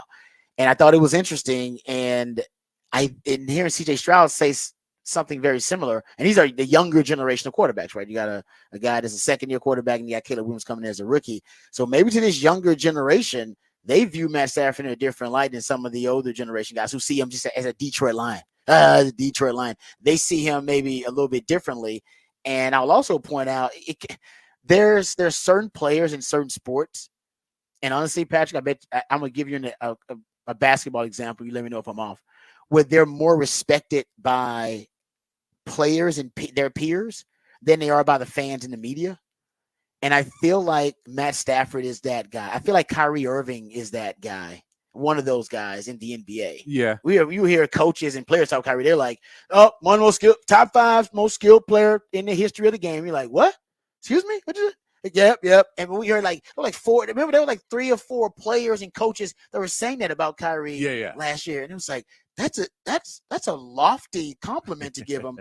And that's kind of how the way they're talking about Matt Stafford. I almost wonder if Matt Stafford is the Kyrie Irving of the NFL, where he's more respected by his peers and the players than the media and the fans. Yeah, I think you can tell there are definitely a lot of coaches using Matt Stafford as an example to The coaches. film. The film, because that's probably where a lot of these guys are getting that of like, hey, watch this guy. Right. And he said a thing in there, which he goes, Matt Stafford can run the same play 10 times in a row and make it work. And like that, when you go, someone can just run this same play and keep making it work. That's one of those weird abilities. Like how, and again, that's in basketball where you go, we know he's going right. We know what he's going to do, and he's still going to score on us. Still gets it. Yeah. You're like, you can't defend it. What you brought up that Kyrie Irving game winner? What did he do? There was where he came over and just but that was more Patrick Mahomes. But that was when he came over exactly. And dribbled across, went left, and then hit like a left hook push kind of shot over a 7-footer to win, to get a buzzer beater to win the game. And everybody went, how do you learn how to do that? And he goes, I just know how to do that. That reminded me of the Matt Stafford no look pass in the Super Bowl, though. Yeah, where it was like, well, I didn't know he had. Well, I knew he was skilled, but I didn't know he had that. He's got that too. Like, yeah, he's been keeping that. That's just one of his tricks in his bag. Kind of reminded me of that, and that's C.J. Stroud's telling me I got my no look pass from this dude, and I think he's referred to the no look pass from the Super Bowl, which obviously is iconic and famous now. That kind of reminds me of that game winner by Kyrie. And it's like, so you got that in your bag too? We know you were drafted number 1 overall because of your elite skill set, but now you got a no-look pass. You're right, that we're used to that kind of freaky stuff from Patrick Mahomes. But it feels like we don't give Matt Stafford enough credit for his freaky tendencies too. So that's 2 young quarterbacks, though. I mean, 2 elite young quarterbacks. I think Caleb Williams will get in that category pretty quickly too. They're telling you, hey man, we watched Matt Stafford. That dude, he's one of our top quarterbacks to try our best to emulate and to try to look for inspiration. So that was incredible. So here's Matt Stafford, because he's down there in H-Town. Here's Matt Stafford's, that's not his response, but here's him talking about C.J. Stroud and how he admires him as a young quarterback. I'm a huge fan of watching him play. Throws the ball with ease, plays with like a really calm aggression, which I like. His first touchdown to Tank Dell, letter of the law in the preseason this year.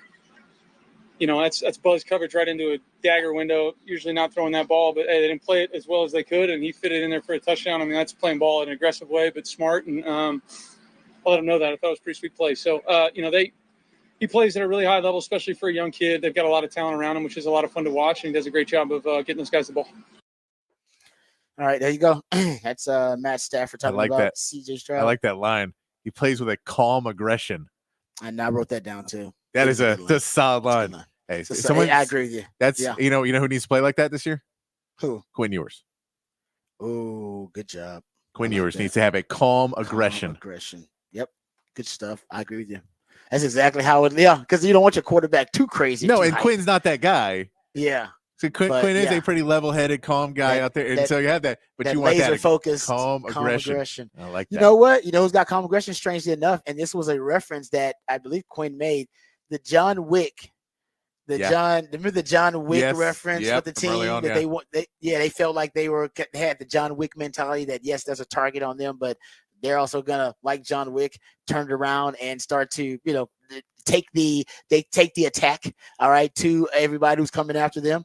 And I think that kind of reminds me of a calm aggression. Yeah. With John Wick is because he's always pretty. He's working his way through all these evil guys and all these assassins, but he does it with a calm aggression. So that's what you want from Quinn. I like that term. I'm with you on that. I wonder if we should. Okay, the next segment we'll get to Rod's rant. We'll push Rod's rant to the next segment, and we'll get into. There are a couple of things that I actually think we can dive into, but one is.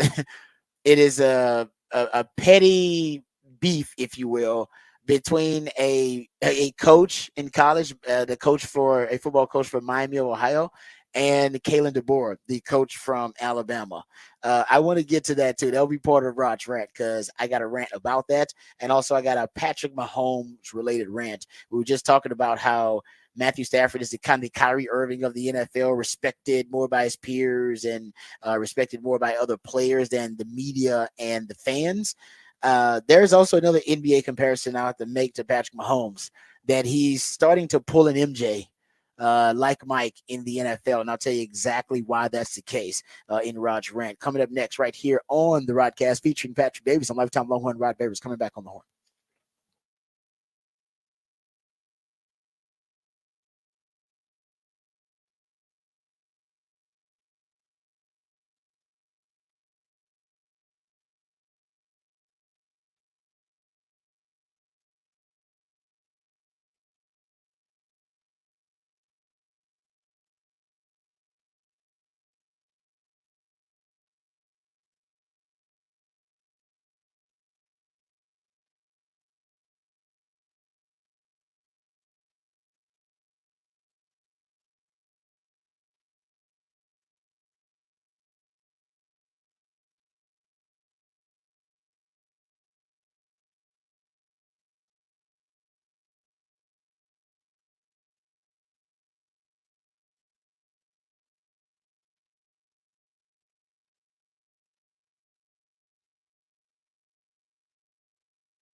All right, before we get into this NFL topic, let's hear this audio from the Miami of Ohio head coach.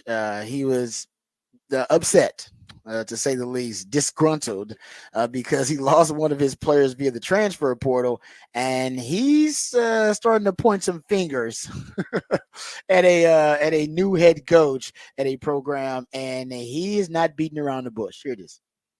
All right, special teams lost your kicker. Carter McLaughlin. We didn't lose him. He's at Alabama. We know I exactly. understand. We know exactly where he's at. Like I you media people, it's all pretend. Like no, Alabama stole our kicker. Yes, they illegally recruited our. They illegally recruited our kicker and stole him from us, and like that's a fact. But that's but we act like it's not. We live in this la world. Like hey, let's not talk. I don't know why everybody knows what's going on. So yeah, Alabama stole our kicker. A couple other schools tried to steal it, but then okay, what's the question? I like this guy. It is his name is Chuck Martin. He's the Miami of Ohio head coach. He's talking about the kicker Graham Nicholson, who transferred to Alabama. I gotta tell you, I like this dude. I like it. I just like he's like you media types won't make baseless allegations with zero proof of anything. Like I get it. We all know this goes on, but also we can't just be like Alabama is cheating and they should be punished. Why? What proof do you have? Absolutely none. Just a hunch. Yeah, no. There's no doubt. I don't know for a fact, but I believe it's true. All right. Yeah. I don't know for a fact, but I believe it's true. Oh, no, Tampering is easily the most violated rule on the NCAA book today, and it's not even close. And you can make the argument that if you're a coach and you are not tampering, that you're probably not doing your job these days, because that's how rampant it is. Essentially, think of tampering as speeding. Tampering and speeding are the same thing. People speed every day through this neighborhood that I'm in right now on the freeway. You watch it, you witness it, you probably partake yourself in speeding. That's how we even believe, whether it's true or not, I don't know. I've never asked an officer of the law that we believe that the police will let you go at least 5 miles over the speed limit as long as you don't go 10. All right. Between 5 and 10, you're okay. We believe you can go single digits over the speed limit. That's probably, is that some type of like I don't know, wise tale? Like, I don't even get that. Like, is that real or not? No, some cop hit us up and let us know, can I actually go 5 miles to 7 miles over the speed limit and not get a ticket? No, either way, my point is that's how violated that law is, and it is the same thing when it comes to the violated rule on the books of tampering. Everybody's doing it. Now the one thing you should say, they may have not done it illegally, because if you're Kalen DeBoer or whoever in Alabama, it is, and you go to it and you're talking to a high school coach, and you're like, oh, that player played for you? Man, we'd love to have a player like that at Alabama. Man, if he was in the transfer portal, what we could do. But who knows? And then that guy calls his student or his former player and says, hey, by the way, Alabama said if you were in the transfer portal, they'd come get you. And then he enters transfer portal and he gets picked up. It's not technically illegal. It's shady. But it's not technically against the rules. I do believe there are some specifics too about third party influence with tampering too. But you're right. I think I believe if you get into pre-existing relationships, then that's how you can circumvent the rules. Like, well, I already knew this coach or knew this player. Yeah. Hey, I played high school with that guy. Just so he happens to be on the same roster. Hey, we talk all the time. So in terms of what you talk about, I believe that is something that the NCAA could try to enforce their rules of their tampering rules with, but then you would have to have someone in that conversation, a party to that conversation that is willing to go on the record or willing to provide evidence that yes, indeed, you were discussing them leaving their institution, going transfer portal to transfer to another team. And how is NCAA going to get that? How are they going to get that information unless literally they get access to phone records, they get access to to compel witnesses to come forward, and NCAA doesn't have that power. Yeah, exactly. So yes, teams are cheating and tampering, but they'll never be able to find proof of it, pretty much, because the NCAA doesn't have enough power to compel. And once they do, they'll find such a small amount of it that they'll go, "You're suspended for one non-conference game." Exactly. Pretty much, yeah. Because I agree. It's happening everywhere, and like I said, is your school doing it? No, but there's a coach on your staff, on that staff in that program that's doing it. So is Texas as a whole, as a program, are they tampering? No, but there are a couple of coaches I guarantee you within a few programs on that campus that have tampered because they're just speeding. They're just going 5 to 7 miles over the speed limit. It is what it is, dude. It's so those I love, but it happens, by the way, in the league too. The NBA is famous for it. The NBA is a league of tampering. The NFL now has a legal tampering period. Yes. They call it that because they know how rampant and so how prevalent it is. They're like, everybody doing it. They just, as long as you're not obvious about it, we can't enforce it. But recently, what team was that? Somebody in the NFL just recently, though, got in trouble for it because they were obvious about it. Oh, Kirk Cousins, Atlanta. Yes. Yes. They're the ones who I believe they were a little too obvious about it. But the truth is, everybody's dabbling in it. Everybody's just speeding. Yeah, no, and now, if you go 30 miles over the speed limit, you go 30, 40 miles, you're in the triple digits. Okay, then you are a safety hazard, right? You're a public safety hazard. You'd be pulled over, get a ticket, maybe even go to jail. But if you're going 5 to 10 miles over the speed limit, hey, maybe the cops will let you go. Yeah, and that's what they got. Fast lane. They got Kirk Ferentz from Iowa. He's getting a 1-game suspension because he talked to McNamara before he entered the transfer portal. There you go. And he's probably like, oh, damn. Week one? All right. Week one, who we playing? Who's that? Who's that Rudy Poot team we're playing in week one there? Yeah, exactly. So yeah, it's just like you said, it's a little slap on the wrist, but you're like, so I got a starting quarterback, I'll take that slap on the wrist. Or starting whatever it is. I got a starting kicker who's gonna win me a couple of games, I'll take that slap on the wrist. Give it to me all day, every day. There you go. So tampering, I love that coach though. I love it the way he said it. You media types. Can we hear the response? Because Caleb DeBoer was asked about it. Yeah. So Caleb DeBoer was asked, hey, they got a coach who's alleging that you tampered and stole his kicker. Here's Caleb DeBoer's response. Before we get started, the Miami of Ohio coach accused you guys of tampering with the recruitment of Graham Nicholson. Do you have a response to that? I don't know anything about that, I guess, that comment. He entered the portal and we reached out to him. So that's how it goes, right? So we did everything that we. That's it. That's how it goes. I mean, the coaches, listen, we're going to play against Colorado State. Jay Norvell has gone on the record and said that K-State, somebody from K-State, some rogue entity from K-State reached out to his quarterback, Braden Fowler Nicolosi, and offered him $600,000 to leave Colorado State to go to K-State.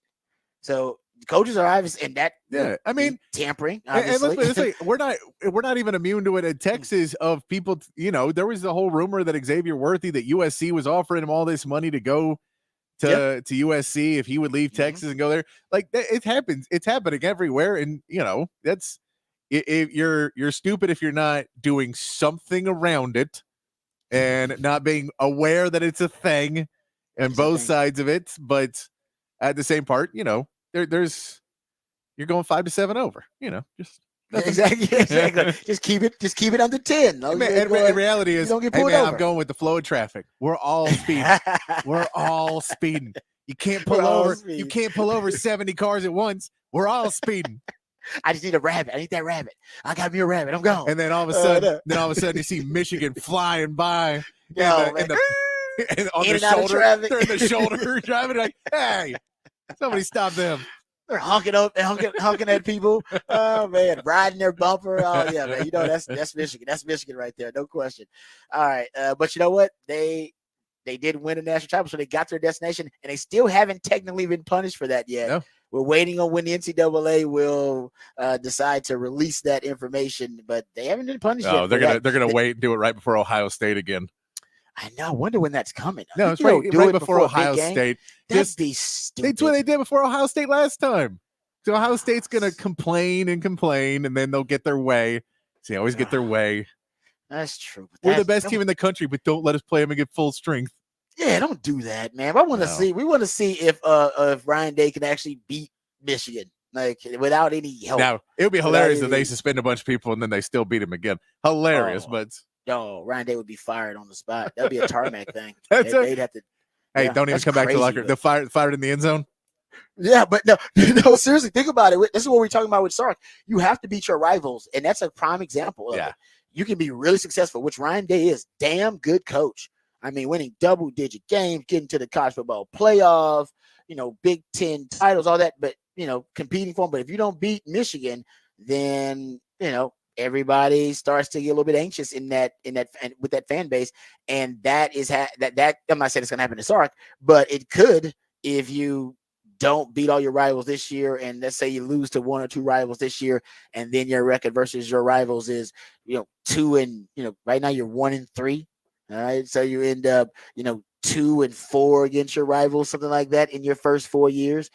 Remember Mac Brown? I was a part of those teams. Was winning double-digit games. We were winning 11 games, and y'all were upset and displeased with those teams. Why? Because we was losing to Oklahoma. Yep. Because the standard is the standard, and just because you're rolling along and winning double-digit games doesn't always mean you're meeting the standard. And part of the standard is you got to beat your rival if you're a blue blood. You got to, or at least win your fair share. And to have a losing record versus your most hated rival, it won't stand. Fans won't stand for it. So I'm not saying anything about Longhorn fans are upset with Sark. They're not. But let's say he loses to two of the rivals. Say you lose to Oklahoma this year and you lose to A&M. I guarantee the number one narrative in the next offseason will be, man, Sark can't beat the rivals. Yeah. You got to start beating the rivals. It's just natural. Ask Mac about it. Ask Ryan Day. You can be really good too. Winning double-digit games, you think life is good. And then your fans are like, man, he can't beat the rival. I don't know if he's the guy. You're like, but he's winning a lot of games. Got to beat the rival. It's part of it. Okay, I'll get you this Patrick Mahomes stat. Patrick Mahomes is doing something that MJ did in the NBA.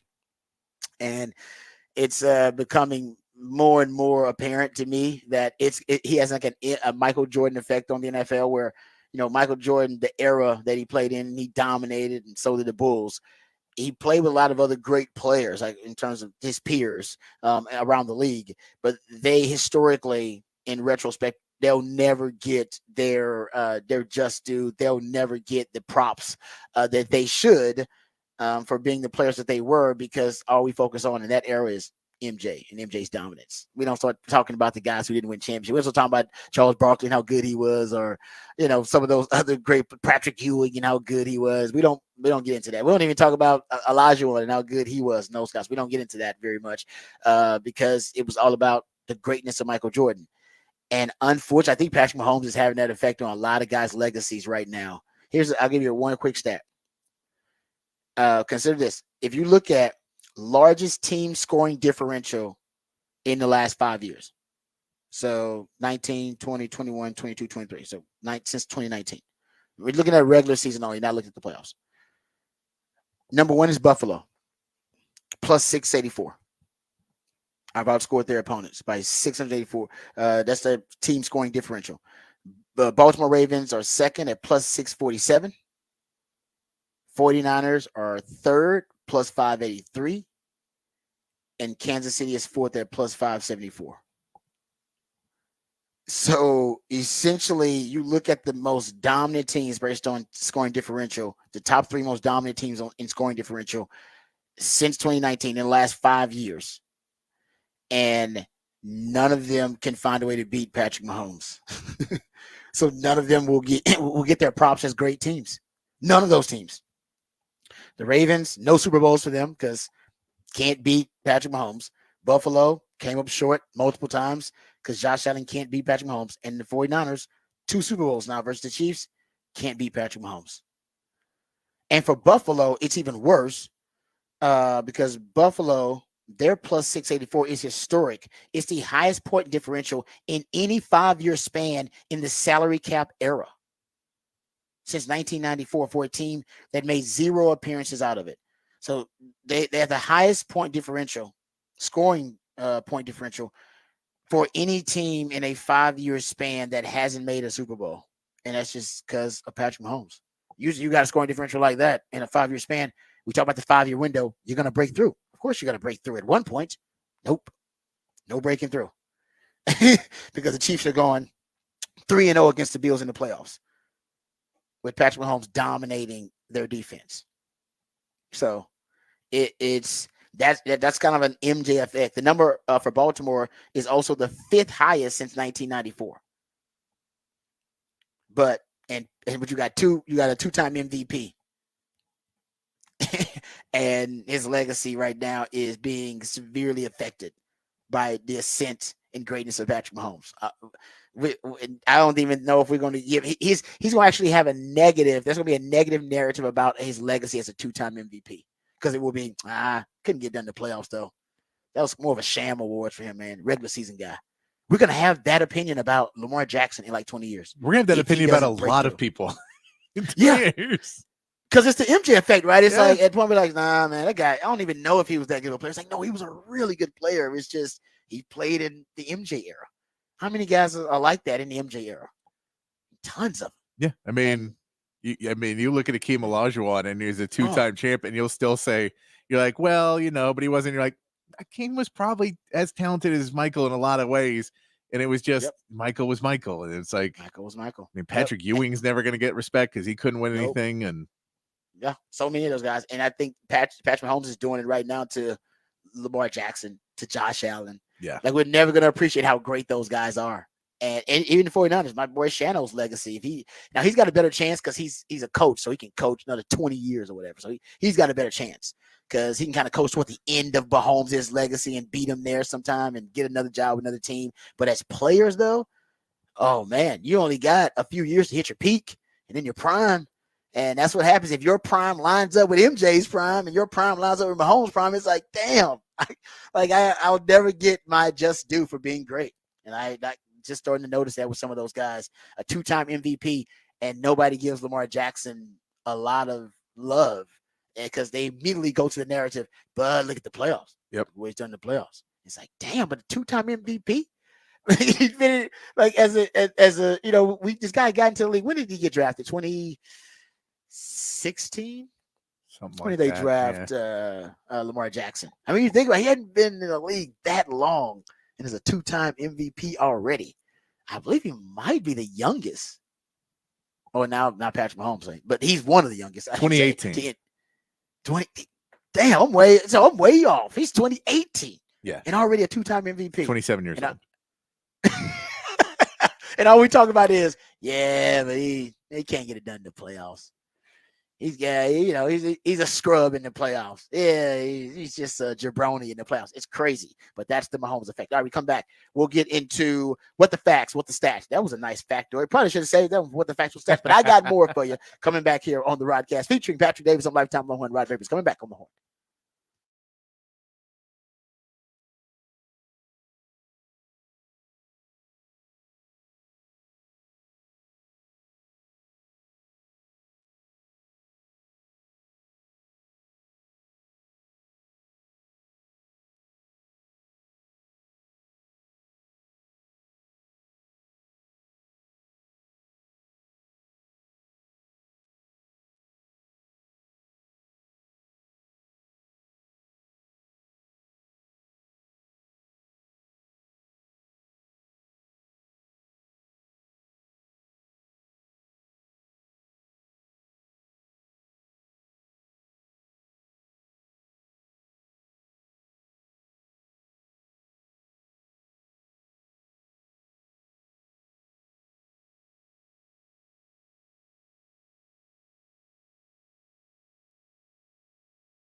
All right, welcome back to the Rodcast. Time to get to some what the facts, what the stats here on the show. How about this one? We know that CeeDee Lamb is in a contract negotiation with the Dallas Cowboys, currently trying to, I'm assuming, get a figure close to Justin Jefferson, who currently has the title as the highest paid wide receiver in the NFL in average annual value. And not only that, Patrick and I did the research. I don't think we've seen a contract like his in terms of the record-setting signing bonus in NFL history either. Remember, his signing bonus, 80-something million, was higher than any signing bonus in NFL history. That's wild. That's crazy to me. But anyway, that's the number that CeeDee Lamb's trying to get to, around that 35 million something a year. Justin Jefferson, through his first 4 years of his NFL career, had broke the record. I should say, set the record for the most receiving yards through his first 4 NFL seasons, 5,899. CeeDee Lamb, fourth most receiving yards through the first 4 years of a career in NFL history, 5,145. Second and third, Michael Thomas is second on the Saints, 5,512. And then Randy freaking Moss, third, 5,396. So CeeDee Lamb, I mean, so his case would be, hey man, I've done something very similar to what Justin Jefferson has done through my first 4 years. And I wasn't even really, weaponized really until what? Remember last season? Because I remember I went on a rant about it on these airwaves actually. The first, I want to say maybe the first month and a half of the season, the Cowboys were not featuring CeeDee Lamb. He was like complaining.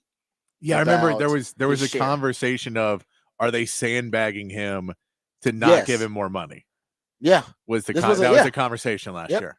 Yeah, go look at the stats. It does bear it out, and then you can tell when they basically started making him the featured piece of the offense, when they truly weaponized him and ran the passing game through him, and he took off. Like, his productivity took off, the offense took off. Dak's productivity went through the roof, and efficiency went through the roof too.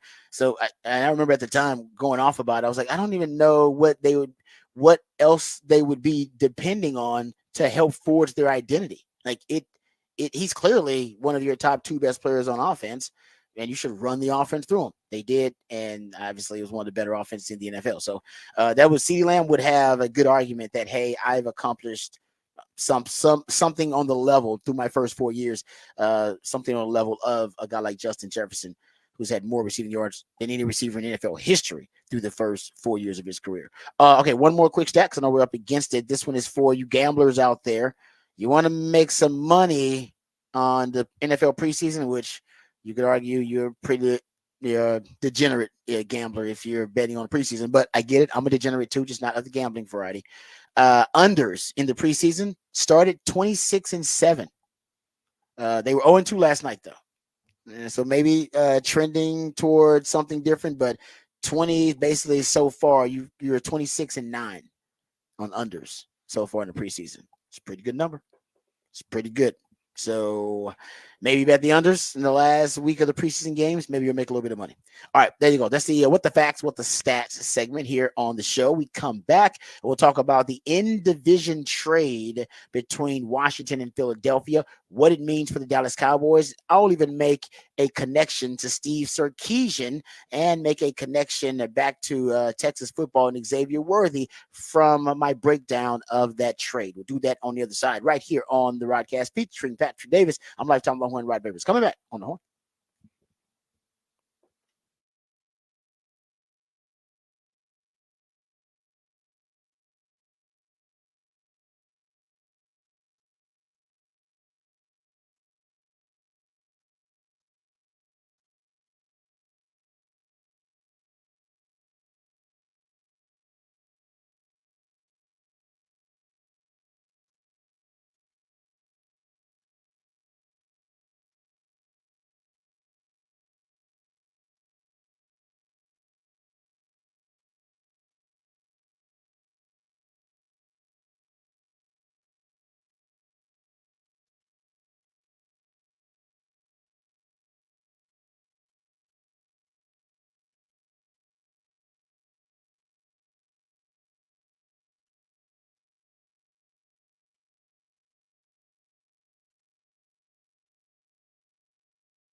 Welcome back to the Rodcast. It is a freak flag. Fake it till you make it. Ric Flair, woo! Football 512 Friday edition of the Rodcast, and courtesy of my co-host, the Idealionaire Patrick Davis.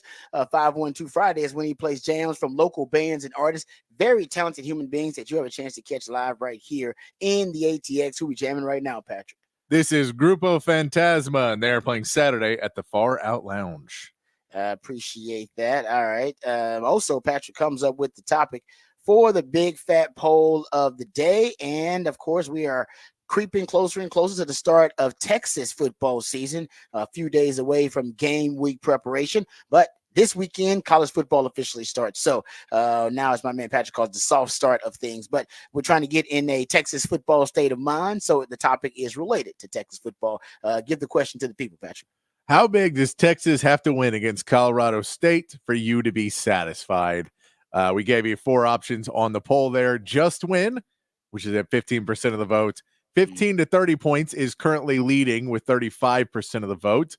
30 to 40, which will cover your spread, is 33%. So right there in that middle range is their main votes. And then 40 plus has 17% of the vote. So just win is currently losing.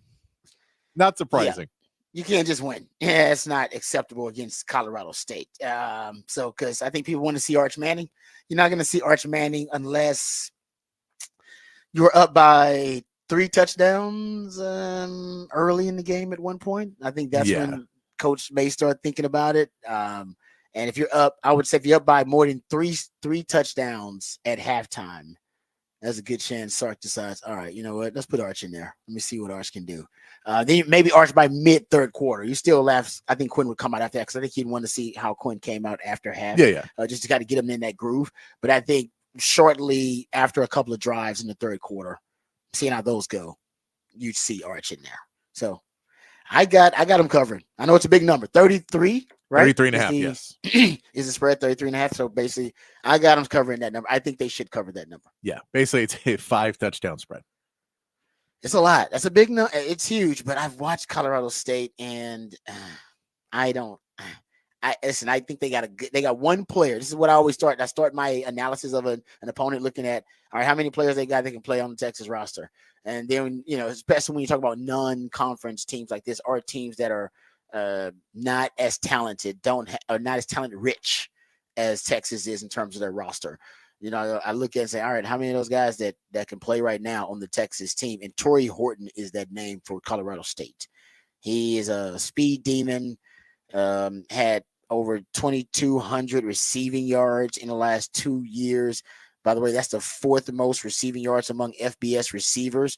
The only guys ahead of him were Romeo Dunze, Malik Neighbors, and Marvin Harrison Jr., right? So that's the kind of neighborhood this dude was in. 96 receptions and 71 receptions the last 2 years. I think he had 8 touchdowns receiving both years, 23 forced missed tackles. So dude is a problem on the edge, on the perimeter when he gets the football. His average top speed, according to Pro Football Focus, nearly 22 miles per hour. So he can go.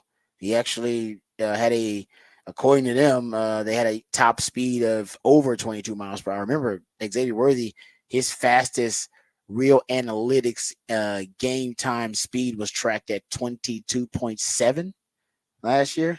So just giving you a little context, dude can go. And he yards after the catch, 11th most in college football last season. So it's, like I said, he's not really a deep threat. I don't know why. Strangely enough, kind of like X-Man, his deep connections and the deep verticality in his game has not really materialized. 5 of 27 on deep throws, and he's got a drop in there. So most of his damage is done on quick and short throws, on slants, very few vertical shots, but because they're running more of an air raid scheme. Matt Mumme, Hal Mumme's son, is actually there as the quarterback coach and one of the offensive coaches. So I think they're running a lot of air raid principles, and that's where Torrey Horton benefits. But he's the guy to watch. If he goes off, maybe they keep it within the number, but he's one guy, and Texas should be able to shut down one dude, make everybody else beat you. So, yeah, it's a good test for the pass defense.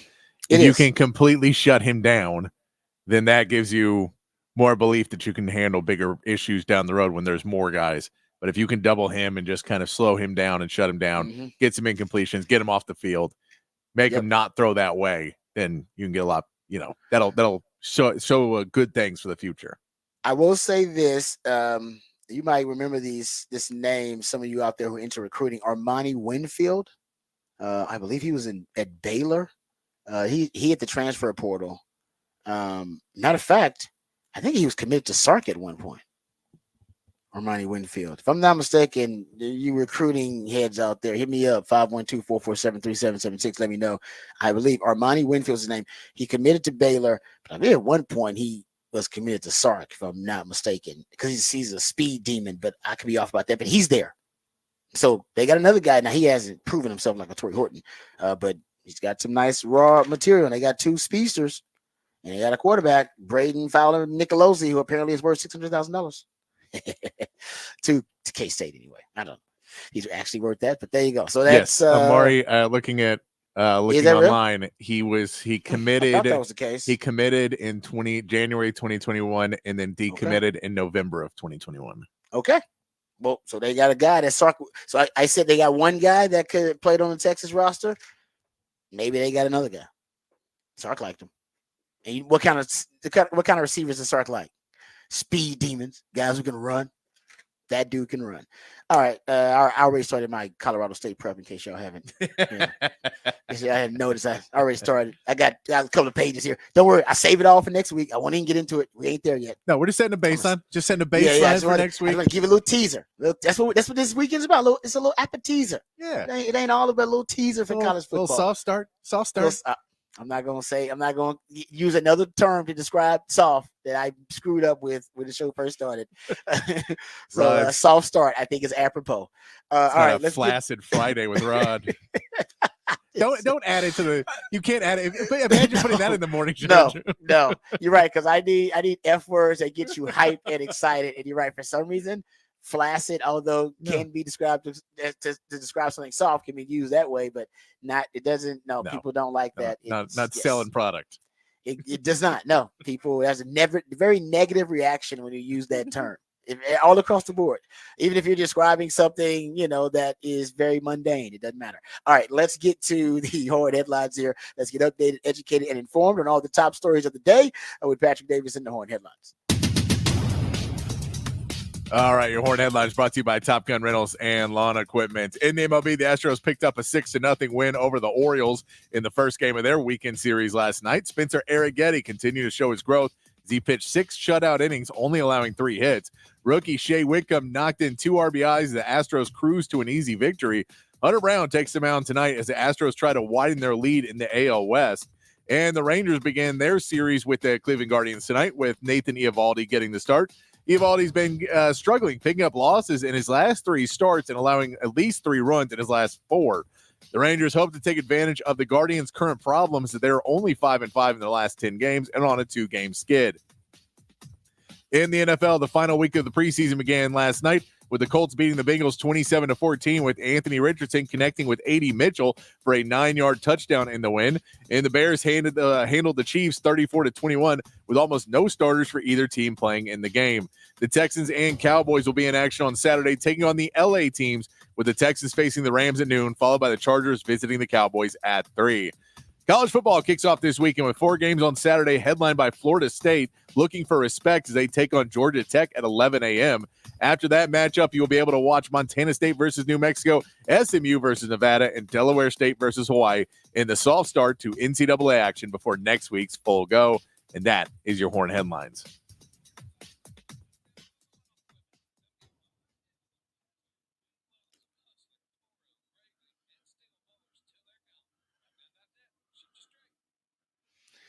All right, thank you, Patrick, for the Horn headlines. We appreciate those. Okay, let's get to this in-division trade between Washington and Philly. Some people are saying now this apparently gives Philly the best wide receiving trio in all of the NFL. That could be the case. I think there's some other teams that also have some really good trios. The Texans are in that conversation too. You brought up Patrick earlier. The Seattle Seahawks in that conversation. They got a loaded trio. So there's some other teams in there. I think by the end of the season, hell, Kansas City, when they get completely healthy, they could be in that conversation too. But there's no doubt. Jayon Dotson, the details, Washington sending a former first-round pick, Jayon Dotson, and a fifth-round pick to the Eagles in exchange for a 2025 third-round pick and 2 seventh-round picks. Now, there's a lot to this trade, in my opinion. There's a lot of layers here, so I'll try to unpack it as best I can. But first of all, I think ultimately this division you don't get in-division trades. That's just rare. This division is just a freaky division in a lot of ways. I always bring up the stat that they haven't had a repeat division champion since 2004, I believe, 2003, 2004, I believe it was the Eagles.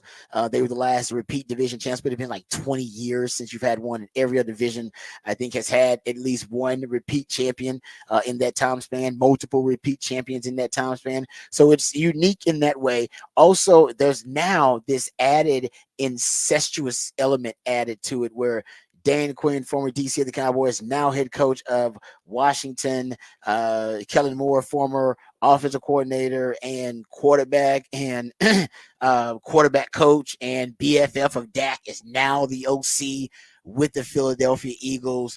Dan Quinn took a lot of players from the Cowboys on his roster there with Washington. So there's familiarity there. It's just now it's a kind of added incestuous element to it too. And so I think that's why the in-division trade, although rare, this division you shouldn't be totally surprised by it. But the X's and O's element of this thing is fascinating. First of all, I do think there's a pattern growing where teams are looking at these reclamation projects at wide receiver rather than using draft capital to draft wide receivers really high, which a lot of teams are doing for first and second round, or overpaying wide receivers. Now wide receiver second most important position in football, at least most valuable. There are more receivers making $20+ million a year than quarterbacks that are making $20+ million a year. This has been the off season of the wide receiver. And or either trading for one, right? Using draft capital to trade for one. Cowboys are in the process of trying to pay their big time wide receiver. Some teams, if you don't want to necessarily have to pursue those ways, like those different avenues of acquiring a big time wide receiver, there are now some teams looking at these kind of reclamation projects, which I think is smart, right? Cleveland did it with Elijah Moore, former highly drafted receivers who may have lost their way or have underachieved in some way. Kadarius Toney with Kansas City, they're doing this with, and I think this is another example of it. So that's also a trend to pay attention to. But here's the X's and O's things that I think is really interesting. So Kellen Moore, who's now the OC with the Philadelphia Eagles, I think this is his doing. I think he's the one that may have insisted on this. So, because he does a really good job, and Cowboys fans know this, he does a really good job of being able to manufacture touches for his guy, to funnel usage and targets to players in the slot. And that's what he did with CeeDee Lamb in 2022. And I'll get to some of those stats. But if you go look at Devontae Smith, let's start with him, because I think he's the guy ultimately that they want to feature and weaponize with this move. When he was in college, all right, this is Pro Football Focus. So Pro Football Focus started in 2014. So in the college football, Pro Football Focus era, if you look at yards per route run, the most efficient metric these days to measure productivity and efficiency of a wide receiver, Devontae Smith, when he was in the slot, all right, at wide receiver, he had 4.96 yards per route run. That is the highest ever in the college football for a career in the slot, the highest ever in the Pro Football Focus college era. Only one other wide receiver was even over 3.6. That's how good he was. So nobody was better in the slot, arguably, in the last 10 years than Devontae Smith was in the slot. That was a Sark construction. Right, that was Sark's innovation. Sark was the architect of that offense, which was able to weaponize him to the extent where he was, or featured him to the extent where he was a Heisman Trophy winner, considered the best football player in the country. And I think Kellen Moore wants to get back to some of that. Now, even when Devontae Smith is in the slot now, he runs just, I think, 23% of his routes from the slot. He still ranks 7th out of 119 wide receivers in yards per route run from the slot at 2.48. So he's really good when he's there. He's just not there a lot because they have him outside a ton. Him and AJ Brown are their 2 outside receivers a lot of the time. They want to put him in the slot more, and I think they want to bring in Jahan Dotson to put him outside with AJ Brown. And AJ Brown's good everywhere. I mean, he's just a top receiver. And Devontae Smith can play everywhere too. I'm not saying he can't, but I think if you want him at his best, all right, if you want him, the best version of Devontae Smith, it's going to be in a slot where you can move him around the formation a little bit. And that's where, like I said, he's got his highest yards per route run in college, and that's where he's been most effective in the NFL. And Kellen Moore has got a history of being able to manufacture a lot of touches and being able to funnel targets to his guys in the slot. And he does it with a lot of pre-snap motion, and he does it with a lot of formation manipulation. In 2022, CeeDee Lamb led the NFL with 87 points per reception points as the pre-snap motion guy. PPR points, as they call it. The next highest was 56. So he was far and away the most effective receiver with pre-snap motion, moving him around. Keenan Allen in 2023, Kellen Moore was the offensive coordinator there. He led the NFL with 105 PPR points as the pre-snap motion man.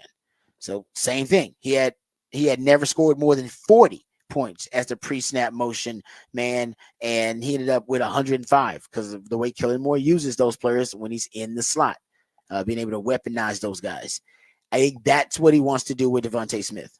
And you go look at Jahan Dotson's yards per route run, out wide, 1.1, inside in the slot, 0.89. So he's better on the outside.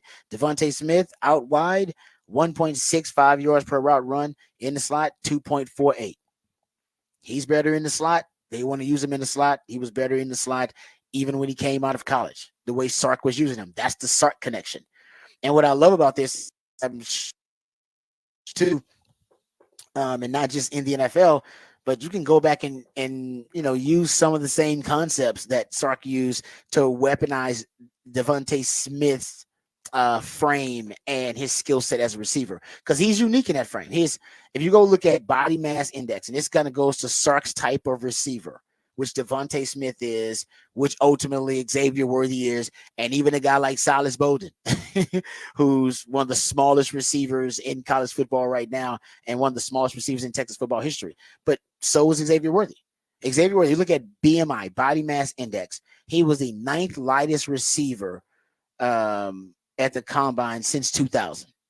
So very slight. And if you look at the top 50 receivers who, in terms of body mass index, the top 50 lightest receivers in history of the NFL combine, there's only 1,000-yard receiver in that group. Ironically, that 1,000-yard receiver is Deshaun Jackson, because, and then you can go to, if that's Deshaun Jackson, Andy Reid was his offensive coordinator, and Andy Reid's also now, he's head coach and play caller and offensive coordinator. And now he's the head coach and play caller for the Chiefs. And they drafted Xavier Worthy, who's also on the list of the 50 lightest receivers at the NFL Combine. But getting back to Sark, that is Sark's type. Sark's got a type. Devontae Smith, you look at his body mass index, it was 23.1. X-Man was 22.7. If you go look at it. And this is how I know Sark has really affected NFL scouts and executives' perception and even the value they place on these small, slight wide receivers, right? These guys who have these very low BMIs. So if you look at, let's say 25 body mass index is kind of your cutoff point. There have been 25 wide receivers drafted in the first 2 rounds of the NFL. So these very small, slight frame wide receivers. Your Devontae Smith, your X-Man, your Deshaun Jacksons of the world too. 25 wide receivers drafted in the first 2 rounds with a body mass index of 25 or less since 2000. 10 since Devontae Smith was drafted in 2021. And he was drafted in the top 10, 10th overall. Which means you had 21 years. There were just 14 wide receivers drafted with that frame, 25 BMI or less. There was 21. But then you had that's 21 years with just 14. And then you had 11 wide receivers basically drafted in the last 4 years. All right. In the first 2 rounds, who have a body mass index of 25 or less. So it has shifted dramatically. First 2 rounds, that's your value. And they used to not put a lot of value on those guys, even if they were really productive players, like a Xavier Worthy or a Devontae Smith. You would drop down in value, in your draft value, because of your frame. Like I said, you had only 14 of those guys in a 21-year period drafted in the first 2 rounds prior to 2021. But after they saw Devontae Smith win the Heisman in Sark's offense, and he get drafted in the top 10, they used that blueprint in the NFL and went, okay, now we can value them higher because we know how to use them. And Sark gave them the blueprint. So since then, in the last 4 years, 11 wide receivers in the first 2 rounds who fit that small-ish frame. And in the previous, like I said, you go back and look, in the previous 16 years, you had just 8 of them in the previous 16 years, but you've had 11 in 4 years. There's definitely been a shift. And I think Sark really did inspire the shift. He's not the reason they started drafting those wide receivers. He's the reason that I think they started drafting them. One of the reasons that they started drafting them earlier. And now how to use them in the league and how to weaponize them in the league with your pre-snap motion, putting them in the slot, moving around, compressed and condensed sets, all these little targets to motion, all these little things. So I really do. I'll give Sark credit. At least it aligns with that timeline that when he weaponized Devontae Smith to the point where he was the best player in the game, that the football world, that's what football theory is about, started to notice. And then now it links to Texas because Xavier Worthy is the next, the receiver of that, like I said, of that skill set with that kind of frame, that unique receiver that Sark likes. He covets those guys. He's the next one that can start to show the NFL how to utilize those guys, how to deploy that specific unique frame at the receiver position. When they used it in the NFL, didn't bother. They didn't think there was enough value in it. They thought the NFL was too physical for those guys, but it's not. Especially if you use them the right way. So, and if you go look at it, that's, like I said, that's what Kellen Moore has done really, really well. And he just naturally likes to put guys in a slot and move them around. So that's something that the Cowboys got to think about, because now Devontae Smith, in terms of the cheat motion they're going to use him, you got to figure out who you're going to put in the slot to defend him, because you can't let it be necessarily your third best corner unless you got an elite slot corner. Maybe they feel like they do, but maybe you can put Deron Bland in there on them at times, because Deron Bland played the nickel for you. But you got to prioritize coverage against that dude, because that's going to be a problem in that division. But it does. It relates to Steve Sarkisian. And Sark loves using, motion and stuff like motion and moving slot manipulation and formation manipulation to get guys open. But now Silas Bolden is the next one, right? Silas, I told you guys, I've never seen a player as small as Silas Bolden out on the Texas football field. I've never seen a player that small on a Texas football field. I'm telling you, it's gonna be shocking to you guys when you see it. It really is. And like I said, I think ultimately every time I've seen him out there, though, he's making plays. I haven't seen when I was seeing him out, and every time you ask somebody about him, he's out there making plays. But he's the next one, I think, in that line, that lineage of these types of receivers that are really kind of changing the perception overall of what these types of guys can do in the league.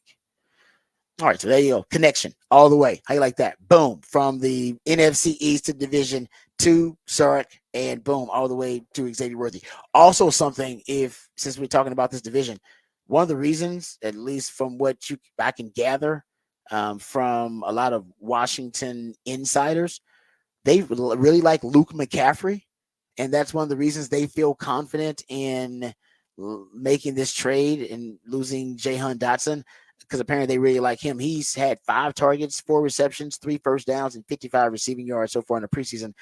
Longhorn fans remember him not only as Christian McCaffrey's little brother, but also as the receiver for Rice, because Texas got a chance to see him. And I watched a lot of film on him for preparation for that Rice game, and he's a good player.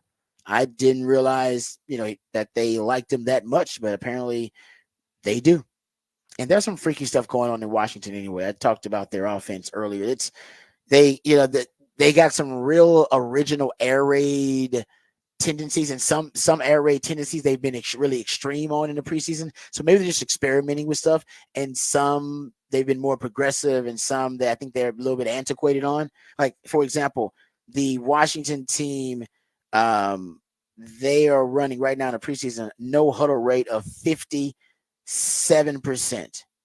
No huddle. By the way, the Arizona Cardinals, at least when Cliff Kingsbury was the head coach, they led the NFL in no huddle rate at 34%,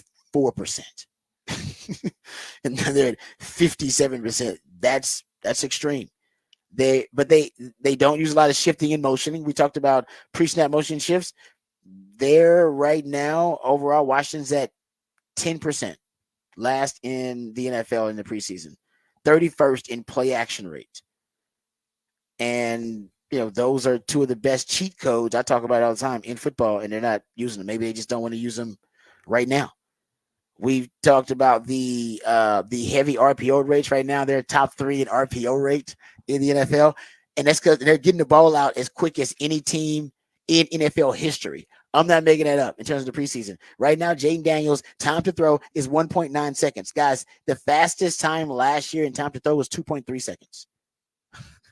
If he's going to be getting the ball out that fast and then moving at that kind of pace, so one of the highest no huddle rates in history and one of the fastest times to throw in NFL history, if this preseason trend continues into the season, and their average depth of target, 5.6 yards, or air yards per attempt is 5.5.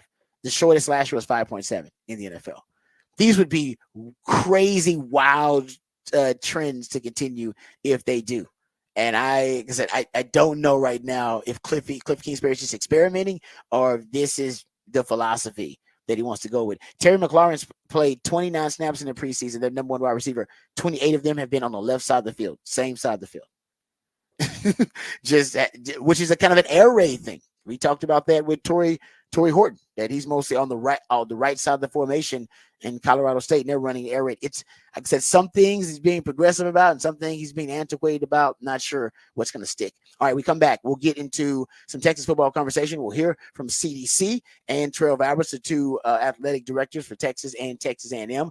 They had a joint press conference to announce a new sponsor of the Texas A&M rivalry. Also, we'll go over the all-SEC team voted on by the coaches, kind of going under the radar, but 10 Longhorns getting recognized there. We'll do that. And I'll tell you about the resurgence of the deep ball in the Sark offense. I think it's coming back. We'll discuss that too. All of that and more right here on the Rodcast, featuring Patrick Davis on Lifetime Longhorn. Rod Babers coming back on the Horn.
All right, welcome back to the Rodcast. Time to get into some Texas football conversation. I feel like we're always talking Texas football to some extent, but we really dive in and we go behind the burnt orange curtain. Let's hear first from Chris Del Conte. He was involved in a joint press conference, I believe, down in Houston. He and the Aggie athletic director, Trev Albertson, they were announcing a new sponsor for the rivalry, which is Cotton Holdings. So congratulations to Cotton Holdings and everybody involved. Not even sure what Cotton Holdings does, but they seem like they're pretty successful and good at what they do. I think they sell cotton. They say, well, I have no idea. I'm not even going to assume just because cotton's in the name. Cotton's what they do. But here is CDC, who had a little fun with the media to start off the press conference here. He actually played on some of the fears of the both fan bases when he played this joke to start off. Here's CDC. Secondly, I think I had the dutiful knowledge to tell you that it is going to be a neutral site game. We're going to move the game to Dallas 1 year, and the next year we are going to move to. Just joking. How ridiculous is that? To see Coach, holy cow, we're not doing that. Everyone just puckered up just a little bit.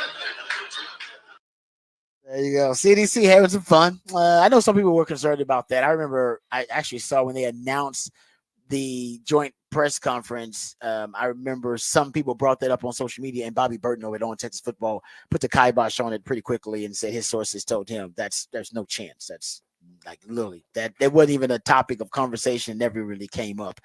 So can you imagine how hated Trev Alberts would be if they were like, "Hey, I know we're supposed to be at Kyle Field this year, but we're moving it to a neutral site." He wouldn't be allowed back in College Station. Yeah. He's already on he's got a lot of fans upset anyway with the handling of the slosh thing, but he made up for it. And you're right about that. I'm glad that it's you got a true rival now. You have to go to their place. Remember, I've talked about that. The Texas OU game is unique, but it's neutral site. You lost the Arkansas rivalry when you moved to the Big 12, A&M when they went to the SEC, you lost that rivalry. So you don't have to go to your rival's place very often. You did it obviously a couple of years ago with Arkansas, but not in a home and home rivalry sense annually. You don't have to worry about that. But now Texas has to worry about that. And I've talked about it before, emotionally charged environments.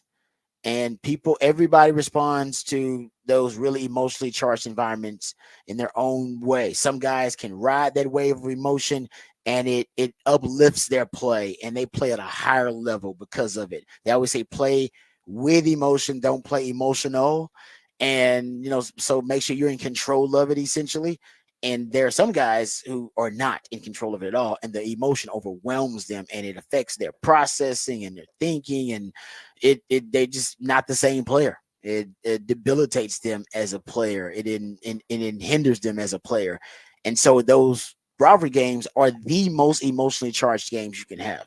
Texas OU, Texas A&M. I played them. I played Arkansas like in my freshman year, and Arkansas does a really good job of just kind of the culture of that program, because usually they don't have the players that Texas does, so they don't have the roster that Texas does usually, but they use that emotion. They hate Texas more than they love themselves. Kind of how the characters on Star Wars use it in the Force, right? The dark side of the Force, which is just as powerful as the other side of the Force, because it's hatred and let the hate flow through you. That's what Arkansas does. And say what you want, but it allows them and a lot of times to upset Texas and play better than Texas in those emotionally charged games. Sark learned it. I learned it. Charlie Strong learned it. It happens. The last time Texas beat Arkansas, A&M, and Oklahoma in the same year was 2008. You didn't have the stars align where you had to play them all in the same year, but it doesn't happen very often. I believe before that, you probably got to go back to 1990, Shock the Nation tour, before you beat them all in the same year. And so I think that's the challenge for Sark. How do you get these guys ready for it? I'm glad they'll have the Arkansas game before the A&M game, so they'll be ready for that emotional charge and they'll know how to handle it. Because everybody handles it different. Because I would be so emotionally juiced before football games that I'd be on the verge of tears. Like my eyes would be worried. I'd be on the verge of tears, and not because I was sad or really mad or anything. It's just I had so much emotion just kind of wound up in me, ready to play the game. That was before just any game, just ready to go. Not just a rivalry game. And I really understand why you'll walk in on a woman sometimes and she's just having a good cry. And she's nothing really wrong with her. She's like, I'm just having a good cry. I got so much emotion built up. I need an outlet. I got to get it out. So I got to go watch Steel Magnolias for a while and I'll cry it out and I'll be good. I as a player, I felt that sensation in the locker room before a game. Like just so wound up with emotion.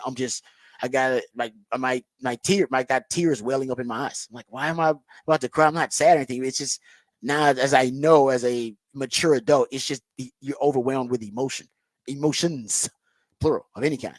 Imagine that now, multiply that by 30 or 40 because you got a rivalry game on top of the game itself. It can be a challenge.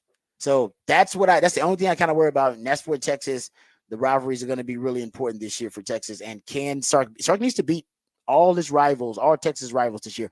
He's 1-3 versus the Texas rivals. Lost to Arkansas, 2 losses to Oklahoma. Now, ask Ryan Day. You can be winning a lot of games. You keep losing to your rival. Your fans will call you out. Ask Mac. I was on those teams with Mac Brown that was winning 10, 11 games. And y'all were still upset because we were losing to Oklahoma. And I ain't mad at you because the standard is the standard, period.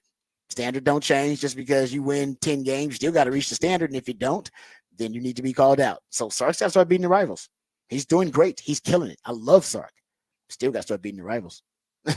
Like that's just that's the reality of it. And the blue blood got to beat your rivals. So this year it's going to be interesting. Got to be the right and can't lose to A&M. No way. Can we play the Trev Albert sound? This is interesting. I don't know why, but I don't know why the Aggies would agree to this.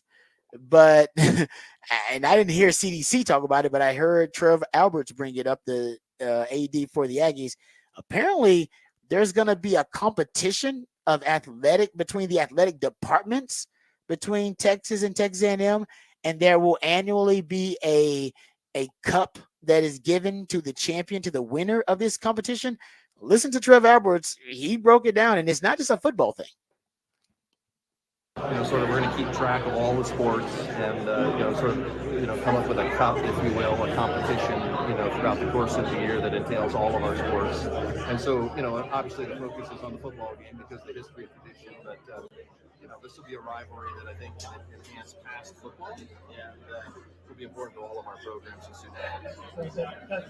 I would assume that you include in the question. Texas well, yeah, there's certain sports. It's almost like the Directors' Cup. If you think of whatever you're both playing in, there's there will be a heightened awareness anytime Texas A&M goes into Austin to play in any sport and vice versa. That's only natural. And again, I choose to embrace these things. I think they're awesome. I was a student athlete. I got to experience the energy. I got to experience the passion. It feels good. I like it. I'll never forget it. I mean, I played so long ago that they didn't have permanent lights. And all of a sudden, when you're playing a rivalry and you watch Musco bringing in these lights, I'm like, wow, this must be a big deal.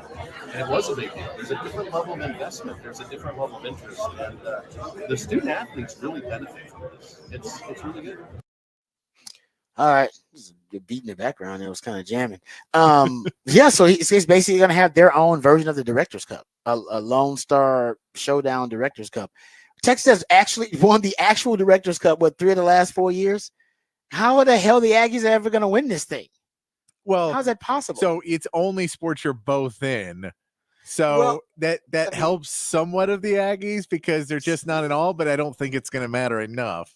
Yeah, I guess you're right. I mean, there's some sports they don't compete in, so that won't matter. But I don't know how they're gonna I don't know how they're gonna compete in that when Texas wins that nationally as the best athletic department in the country. And I guess maybe we should have kept this like the big 3 sports, or he should have named like as a top 10 sport thing. I don't know. Yeah, I mean, there may be more to it that he doesn't say, and it may be weighted a way of. It's got to be. They got to do something. That was a sucker's agreement there for you, Trev. You shouldn't agree to that. That's just a way for Texas to troll you. Because if that's the case, they're gonna win that damn thing for the first 10 years at least, or first 5 years or something. Come on, man. Yeah, Nah. I don't know. Maybe that's his way of trying to get more fundraising. To be like, oh, look, you know what? That's hey man, they still have the cup. If y'all don't want to put no money into tennis, or you don't want to put any money into swimming, look, UT's gonna keep that cup over there. That's not bad. So maybe that's it. That's you know what? Actually, that would be genius if that is actually what he's thinking. Like, hey man, they're gonna dominate us in this cup thing. Y'all better start pumping money into stuff other than football. We need something for the other sports. That you know what? I like the way you're thinking. Yeah, I may be giving too much credit to the Aggies though. I want to say is that Aggie logic? That doesn't track. That doesn't align with the Aggie logic. How about this? Let's go to the All SEC team voted on by the coaches. Kind of went under the radar, but I think I got 10 Longhorns that are getting some love here. So Kelvin Banks and Bert Auburn make the first team of the All SEC preseason team voted on by the coaches. Quinn Ewers makes the second team along with Isaiah Bond, Andrew Makuba, Jade Barron, Will Stone also makes that second team. And then your third team, you got Malik Muhammad, Anthony Hill, and Trey Moore on the all SEC team, preseason team voted on by the coaches. So defense, you got 1, 2, 3, 4, 5. You got, it's 5 defenders that made 5 out of 10. And you got 2 special teams guys and 3 offensive guys. So the Texas defense is getting a lot of love in the All SEC preseason teams because they had quite a few guys listed on the one voted on by the media as well. So a lot of high expectations for that Texas defense. All right, we come back. We got off the record on the other side. We'll get into some wacky stories from beyond the sports world. Maybe sometimes these are sports related stories, but we'll get to that here on a Friday, right here on the Rodcast, featuring Patrick Davis. I'm Lifetime Longhorn Rod Babers coming back on the Horn.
All right, welcome back to the Rodcast. Time to get into a little off of the record. This comes to college football related story, and actually it's about Deion Sanders and the Colorado Buffaloes. So apparently one of his former staffers, a special teams coordinator, after resigning, his name is Trevor Riley.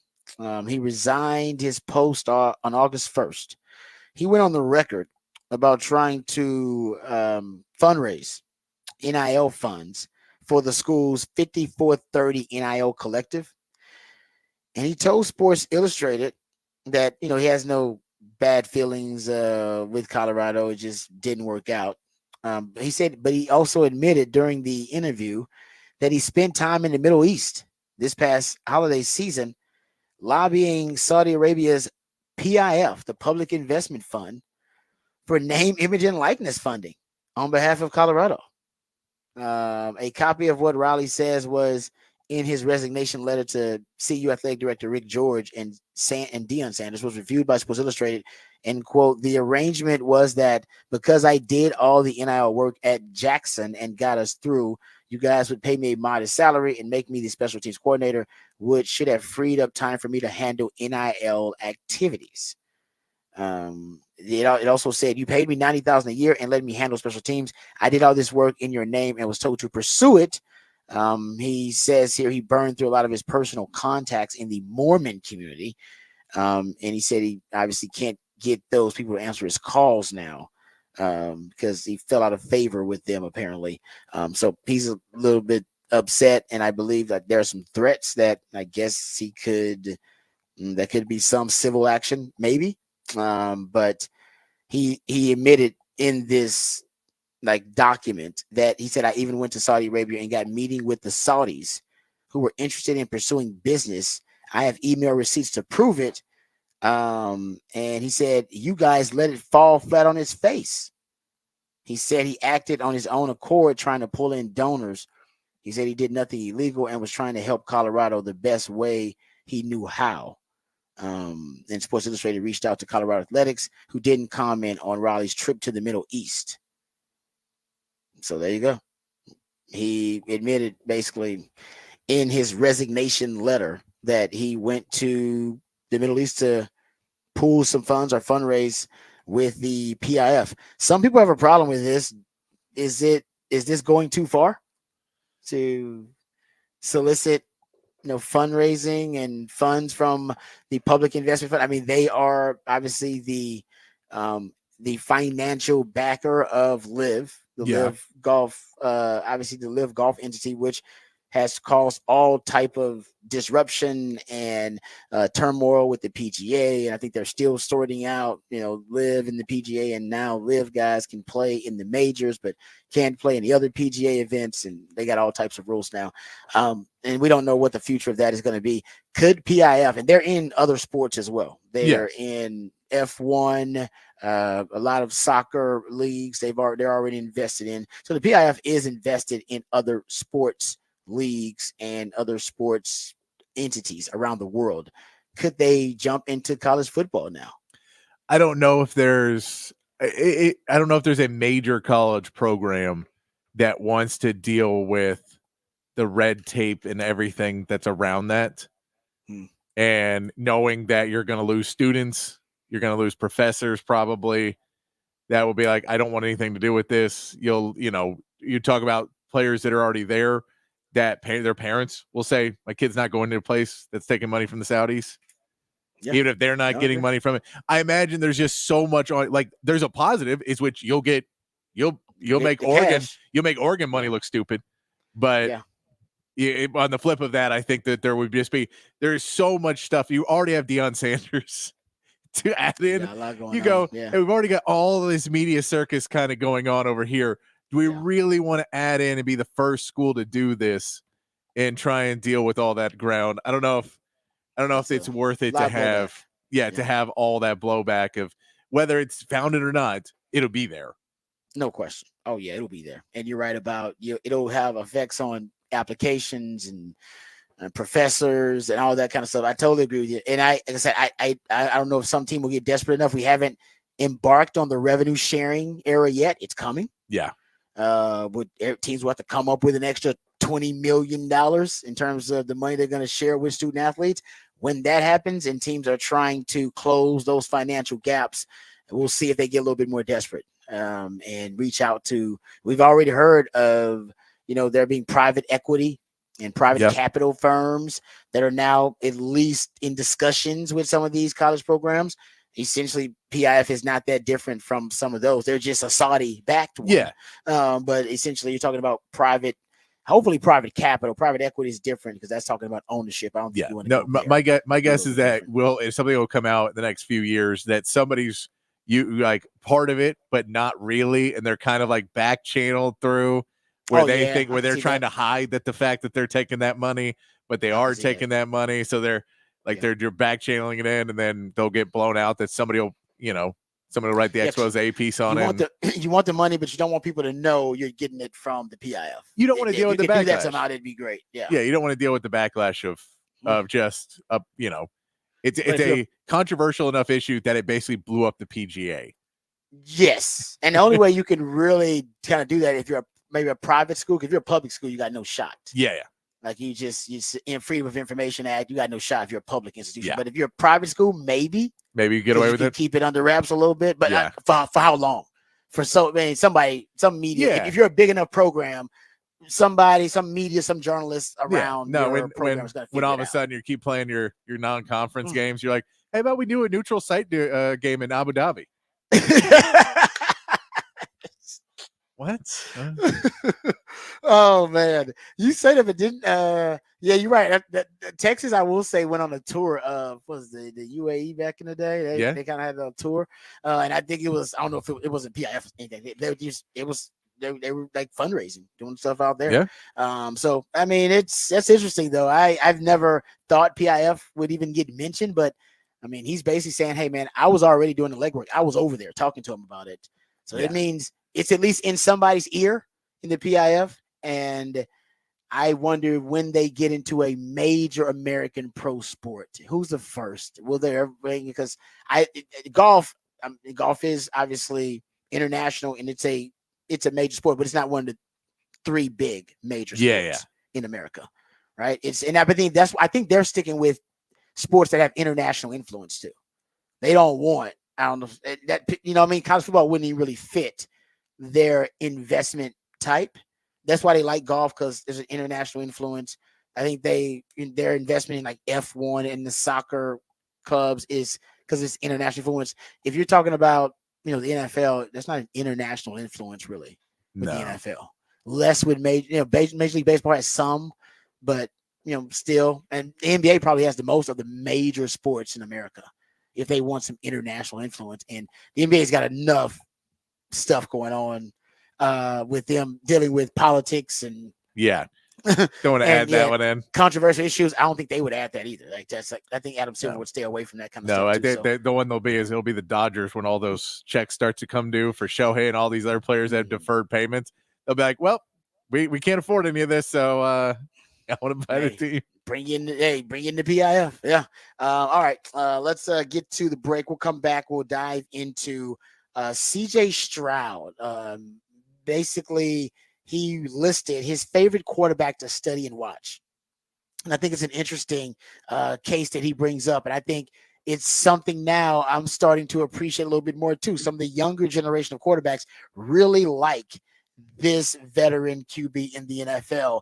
And I think I can kind of figure out why. We'll discuss that. We'll also get into some Texans preseason discussion. I think they're tinkering with a new defensive concept. We'll talk about that. The most violated rule on the books, most violated NCAA rule on the books, once again has become a hot topic of conversation. So we'll dive into that coming up in the next hour, and Rod's rant too. All of that and more right here on the Rodcast featuring Patrick Davis. I'm Lifetime Low Horn. Rod Babers coming back on the Horn.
Mm-mm.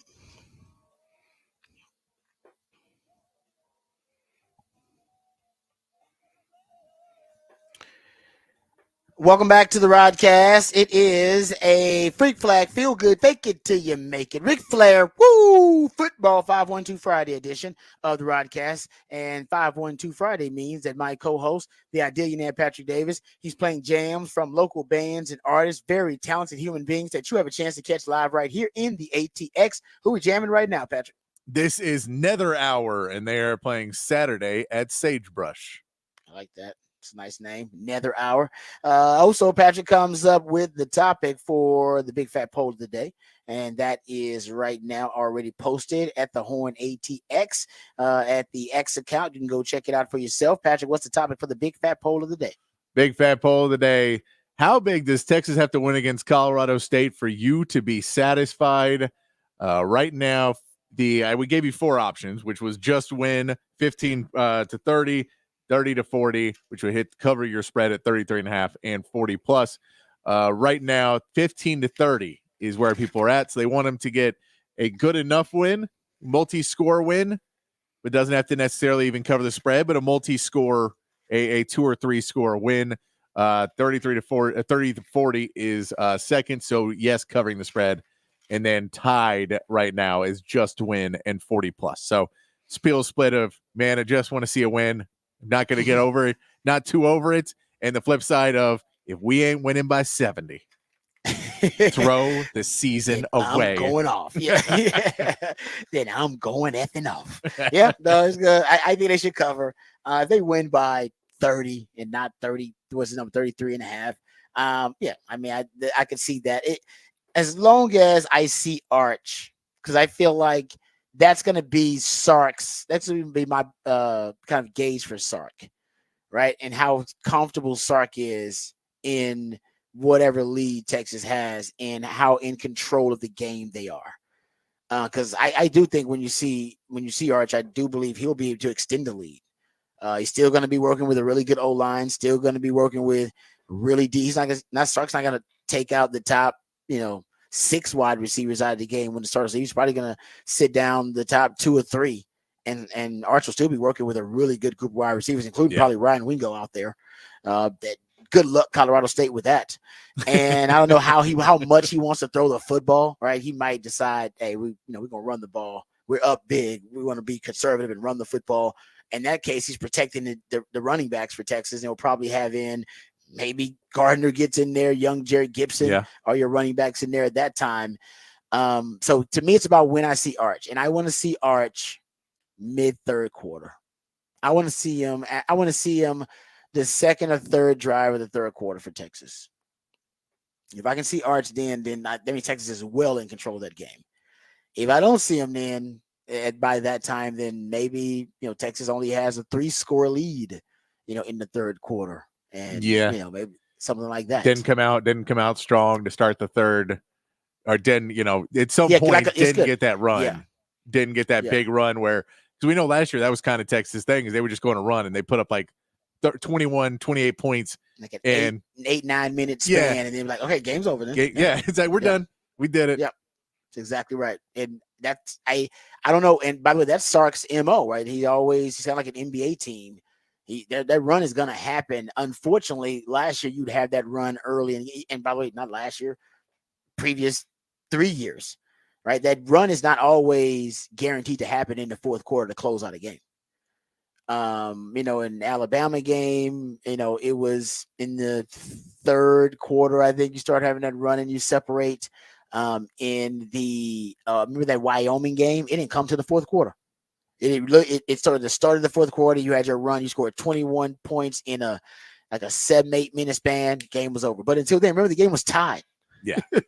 And Longhorn fans were freaking out, like, what the hell? Why are we tied with Wyoming going into the fourth quarter? But boom, they had their run. And so that's great, but also leaves you a little anxious as a Longhorn fan when they have the runs a little too early. Sometimes that run would come in like the first quarter. Sometimes the run would be a part of the script. The opening script, and that would be the run. You're like, oh, this is amazing. And then, you start to see that other team slowly creep back in the game and, make it a 2-score game. They make it a 1-score game. And then by the time we get to the fourth quarter, you're like, Dude, this is a game-winning drive scenario for U of H and for TCU and for K-State. And so I think ultimately that is going to determine when Sark puts in Arch. And when I see Arch, that's when I'll know he believes they have the game in hand. Yeah. They have control of it. Yeah, so I want to see Colin Page get in. Yes. When you Walk see on Colin running Page, back. Walk Amen, on running brother. back. He's the guy that's been getting reps with them. If you see Colin Page come in and get some run there, that'd be nice to see. Just to be like, great, okay, let's see, like, let to get him a few reps in there, have some fun, and I like just that's fourth quarter. Yeah, no, I'm with you because I think initially if they do have the game in hand, it'll be a Jarrett Gibson and a Gardner experience. And you know what? Maybe he'll give it to because Sark's all about meritocracy, and maybe he'll figure, no, he's earned. He's earned this. But that'll be depending on what has he earned? What does he have the ball security? Does he have the trust that you feel you can put him in there? But totally agree. That'll be a fun one to watch. Yeah, I got him covering that number, and if you'll have the depth advantage. But Colorado State, you've talked about it. They ain't used to this kind of heat. It's not as hot as it's been, but it'll still be really hot. Yeah. Actually, there's a breeze, slight one this morning, and it is cooler in the morning. Yeah, it's supposed to feel it. Well, no, and it's so there was like a cold front that blew in to knock it from 107 to 100. I felt it actually. I know you're joking, but I felt it. It's the high supposed to be in the 90s this weekend. Yeah, which is much better. It was 109 on Wednesday this week or something. Lord. So, it's a big difference. 98 to I'll take a high of 98 and a little bit more in the morning. So I'm with you. Yeah, and even if it is high 90s, trust me, Colorado State will still feel it. Oh, and on the field, it's going to be worse. Oh God, it'll be like 100. Yeah, remember I think last year, like 120, 130. She did. She said it was something ridiculous. That guy was like, that can't be real. Them cleats must be melting down there on the field. Yeah, it was. I'll get that number because we'll be talking about that next week because Texas will be playing in that. And that's man. Hey, like I love the what was one of the lines they asked him about one of the guys on the defensive line. He goes, "What is he bringing?" He goes, "Weight." Yes, Bill Norton. It was asked about yes, I think it was Hayden Connor asked about Bill Norton. And he's like, he brings weight. And that's the one is like when you're just, tired and they bring in a fresh Bill Norton just to lean on you in that third quarter, and you're just like, how is he still doing it? Yeah, you're like, well, that guy's just right. It's all rotation now. We can just keeping our guys fresh. Oh yeah, that was funny. Wait, it's like that means he's been leaning on me, man. It's hot out there. I'm exhausted. This dude's leaning with he's dead by the dead body weight too. Just pushing up against you. All right, let's get to the Horn headlines. Then we'll dive into this CJ Stroud audio. We'll talk about the petty beef that is happening between two coaches, or at least two programs potentially. We'll get into that. Also, we got your Rangers report. So Rangers fans, you want to stick around this hour, we'll get you a Rangers report coming up later on this hour too. We got Raj Rant. We're loaded, but let's first get updated, educated, and informed on all the top stories of the day with Patrick Davis and the Horn headlines. All right, your Horn headlines brought to you by Top Gun Rentals and Lawn Equipment. In the MLB, the Astros picked up a 6-0 win over the Orioles in the first game of their weekend series last night. Spencer Arrighetti continued to show his growth as he pitched 6 shutout innings, only allowing 3 hits. Rookie Shea Whitcomb knocked in 2 RBIs. The Astros cruised to an easy victory. Hunter Brown takes the mound tonight as the Astros try to widen their lead in the AL West. And the Rangers begin their series with the Cleveland Guardians tonight with Nathan Eovaldi getting the start. Eovaldi's been struggling to picking up losses in his last 3 starts and allowing at least 3 runs in his last 4. The Rangers hope to take advantage of the Guardians' current problems as they're only 5-5 in their last 10 games and on a 2-game skid. In the NFL, the final week of the preseason began last night with the Colts beating the Bengals 27-14 with Anthony Richardson connecting with A.D. Mitchell for a 9-yard touchdown in the win. And the Bears handled the Chiefs 34-21 with almost no starters for either team playing in the game. The Texans and Cowboys will be in action on Saturday, taking on the LA teams, with the Texans facing the Rams at noon, followed by the Chargers visiting the Cowboys at 3. And college football kicks off this weekend with 4 games on Saturday, headlined by Florida State, looking for respect as they take on Georgia Tech at 11 a.m. After that matchup, you will be able to watch Montana State versus New Mexico, SMU versus Nevada, and Delaware State versus Hawaii in the soft start to NCAA action before next week's full go. And that is your Horn headlines. All right, Patrick, thank you for the Horn headlines. We appreciate those. Yeah. See. Okay, so I want to get to this CJ Stroud audio because the Texans are engaging in joint practices and they're going to play the Rams in joint practices with the LA Rams. And CJ Stroud, this is prior to their joint practice. I'm not sure when this audio came up in terms of the date and when he actually did the podcast. But on a podcast, CJ Stroud was mentioning his favorite quarterback to study and watch. And, you probably expected him to say, Patrick Mahomes is the quarterback I study and watch. And although he does mention Patrick Mahomes, I was a little surprised, actually, by the quarterback who CJ Stroud says is his favorite quarterback to study in the NFL. He might be up there with Brady and them, bro. No, come on. No, dog. that's crazy. That's crazy. Yeah, that's that was crazy. crazy. Let me go back. Hey, because look, look, dog. Hold on. Before you do all this, I'm a student of the game. Stafford a dog. He is a dog. No, you don't understand, bro. You saying that. That's all I watch. I don't watch nobody else. I watch Mahomes at times because Mahomes does some stuff that you can't coach. Stafford, dog, he will beat you with the same thing every time. All that no lick stuff, I got that from bruh. Literally, that's one of my big. I'm a fan of his. If I go to LA, I be trying to find, bro. But we got the same trainers. I be trying to go to where they working out and just watch. That's all I'm saying. Elite, like Charles Barkley. If you hold on. If you give Matthew Stafford a chance like Aaron Rodgers, I guarantee he might have had more rings for sure. I think Matthew Stafford. Matthew Stafford had more rings than Aaron Rodgers. Yeah. Oh yeah, he have another ring probably. I'd say he had like 3, 4. He might. It's possible, bro. He good. But what I'm saying is, it's levels of greatness. There you go. Yeah, first of all, he starts off saying, man, I think he's up there with Brady. And then they were like, hey man, shut that down. Don't you be disrespecting Brady like that. That's blasphemy, man. He's like, you know what? I'm wrong. I'm exaggerating. I need me slow it down. So he's really high on Matt Stafford and then proceeds to talk about, oh no, Matt Stafford, this guy is unbelievable, can beat you, run the same play, just using different elements of that play. And talk about how he got his no look. He added the no look pass to his repertoire because of what Matt Stafford did.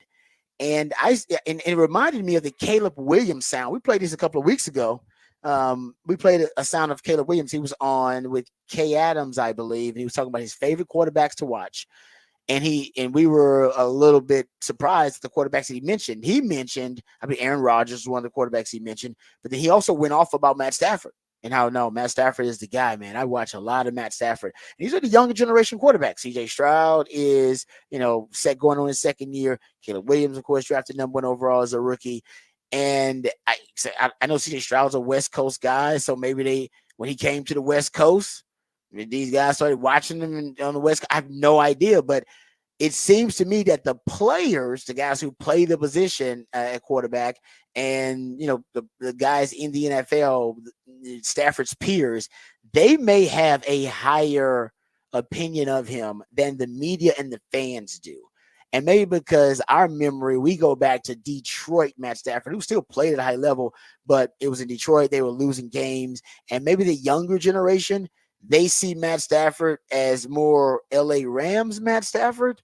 I really, it's interesting though that they see him in a different light than I think the fans and media. And it kind of reminds me of Kyrie Irving a little bit. Kyrie Irving has that too. I remember last year, and we were talking about it, Patrick, earlier this year, I should say, not last year, but earlier this year, we were discussing how multiple coaches and players were saying that Kyrie Irving was among the most skilled players, like top 5 most skilled players in NBA history. And we had the discussion about, man, the players, like his peers and teammates, former teammates and coaches that coach against them, they have this really extremely high opinion of Kyrie Irving, which seems to be very different than the opinion that the media and the fans have of Kyrie Irving.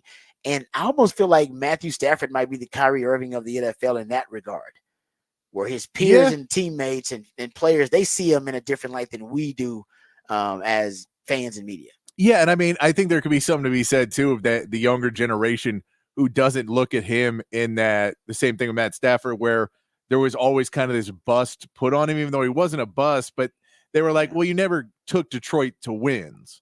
So if you're supposed to be this this all-time great quarterback coming out, first overall pick, you're supposed to win playoff games. It's true. And you're not, and we know it's Detroit. We know there's all those problems, but for whatever reason, you're not good enough to get over that hump with that. So you got to put in that with Kyrie. There was the things in Cleveland where he was, you didn't think necessarily that. He went to Boston, and now the people are looking at him and saying, no, we can see the good. We see the good parts of what Kyrie does, and we don't necessarily look at those other parts. And that for Matt Stafford, I think you're hit on the nail on the head too. If you just look at Matt Stafford of Rams Matt Stafford and not kind of the 2 or 3 years before the Rams where it was starting to look like, well, this is what his career is going to be. Like untapped potential, and he was really good but not good enough. And then he's part of that trade, and now he enters into a different stratosphere where, you talk about him being a Hall of Fame quarterback, whereas before, I don't think he was in that discussion at all. Yeah, you're right. That is that we had that debate when he won the Super Bowl. It's like, actually now adding the Super Bowl champion to his resume and what he did at Detroit, now it starts to look more like a guy that could be a Hall of Famer. Yeah. But that's how drastically everything changes for you when you win the Super Bowl. I mean, think about Lamar Jackson. Lamar Jackson's resume is going to change drastically if he wins the Super Bowl. He'll go from guy won 2-time MVP to being in the conversation to be one of like top 3 to 5 greatest careers of all time in the NFL. Yeah, multiple MVP. That's what Aaron Rodgers basically is. Multiple time MVP, won 1 Super Bowl. And how do we view him? Most people are like, yeah, Aaron Rodgers, he's one of them GOATs. Yeah. Like, immediately Lamar Jackson will become one of the GOATs if he wins 1 Super Bowl. One. Because then he becomes unguardable and undefendable. Yeah. But clearly he was defendable if he never went to Super Bowl. Yeah. True that. Yeah, because in retrospect, looking at the legacy of those guys, it is really interesting there that and just hear from Matt Stafford. He was actually asked about CJ Stroud, who's ascending as one of the top quarterbacks in the league. Here is what Matt Stafford had to say about the young prodigy CJ Stroud. I'm a huge fan of watching him play. Throws the ball with ease, plays with like a really calm aggression, which I like. His first touchdown to Tank Dell, letter of the law in the preseason this year.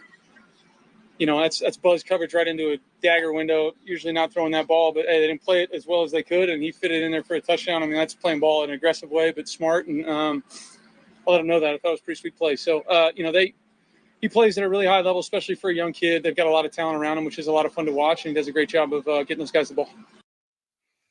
All right. You said you like that term, calm aggression. Yeah.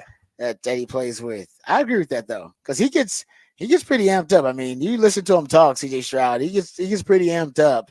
But at the quarterback position, you can't get too high. You don't want to get too high, too low. I remember Brady saying that. You never want to let emotion determine your kind of mood as a quarterback. You don't want to allow emotion to take hold of you. You want to play with emotion. Don't play emotion. I mean, when your eyes can deceive you as much as they can at a quarterback position, when you get so excited, that's when you start to make little mental errors of your eyes starting to look at where you're going and starting to give defenders more and more information on what you're doing, where you're starting to showcase a little bit more of, oh man, we're about to go over the top on you and I'm about to kill you. And they're like, well, now we know what you're going to do, so you can't do it anymore. We can just stop that now. And then, so I think that's, you have to be able to be conscious at every single play to walk out and say, okay, focus, get down, get your reads right, get everything in where you need them to be. Okay, now snap the ball and let's go. And if you're too amped up, just like, game's over. Well, yeah, and even the way you react to the negative plays. I remember Nick Saban saying when he said at one point he was trying to mentor Mac Jones, and Mac Jones was running team, and Nick Saban said, listen, he went up to him after the drive and said, I don't even have to watch the result of the play, and I can tell what happens by watching you. I'm watching you. I could tell guy caught it. I could tell if the guy ran the wrong route. I could tell if somebody missed in pass protection. I'm just watching you because your reaction is your body language is way too loud. is way too loud as a quarterback. I need your body language to be a little bit more discreet and subtle. I shouldn't be able to tell just by watching you what the result of the play is every time. But you react to it like a fan. Yeah, only the Mannings get away with having Manning face. Yeah. But yeah, so sometimes you can't avoid it. But I remember saying that's kind of, and people like that about Quinn, actually. Quinn's kind of even kill. Yeah. Quinn's an even kill quarterback. You never see Quinn. Every now and then you see him get really hype, but you never see him get too high. Remember, there were some people that were upset with that very I would say relaxed, very even kill emotional state that he has when sometimes in the game he'd make a mistake and they'd be like, he's very casual about that fumble recovery that he was getting. Very casual about that mistake. It's like, that's just kind of how Quinn is. I think he, emotionally, that's just him. He's very monotone emotionally. No, and that's why, but that's why you want that calm aggression, because it is calm and methodical, but you are pushing the ball down the field. You are actively making them have to step back. You're able to find an attack throughout all of that, aggressively going at them, as opposed to just checking down and opposed to waiting and throwing the ball away and just trying to keep your drives alive. You're attacking, and that's what C.J. Stroud did a lot last year. He did, man. He was pushing the rock down the field a ton. All right, there you go. So that is C.J. Stroud's favorite quarterback to watch. Keep that in mind, Texans fans, is Matt Stafford. All right, coming up next, we'll get into the Ram Day. We'll actually have a smorgasbord because we got your Rangers report coming up on the other side. We'll give you a couple of tidbits about the Rangers. We'll also get into a dispute currently happening in college football over what I believe is the most violated rule on the NCAA books. We'll get you that. We got some audio attached to that as well. And coming up, we'll dive into, there's another topic about Patrick Mahomes and his dominance that we need to address. So we'll cram that into the next segment. All of that and more right here on the Rodcast featuring Patrick Davis. I'm lifetime Longhorn Rod Papers. Coming back on the Horn.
All right, welcome back to the Rodcast. Time to get into Rod's rant of the day.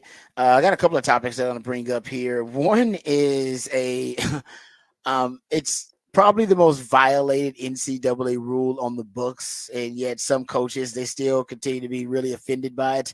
But tampering has once again become a hot topic, and this time because a coach, the Miami of Ohio coach, and actually, I'm not gonna lie, kind of like this dude now. His name is Chuck Martin. He lost a kicker via the transfer portal, Graham Nicholson. Kicker ended up transferring to Alabama. And he was doing an interview, and he's a little salty about losing his kicker. So salty, in fact, that he actually called out Alabama for violating NCAA rules. Oh, yeah, he said the quiet part out loud. Here is Chuck Martin, the Miami of Ohio head coach. All right, special teams, lost your kicker. Carter McLaughlin. He's at. We didn't lose him. He's at Alabama. We know exactly. I understand. We know exactly that. where he's at. Like you media people, it's all pretend. Like no, Alabama stole our kicker.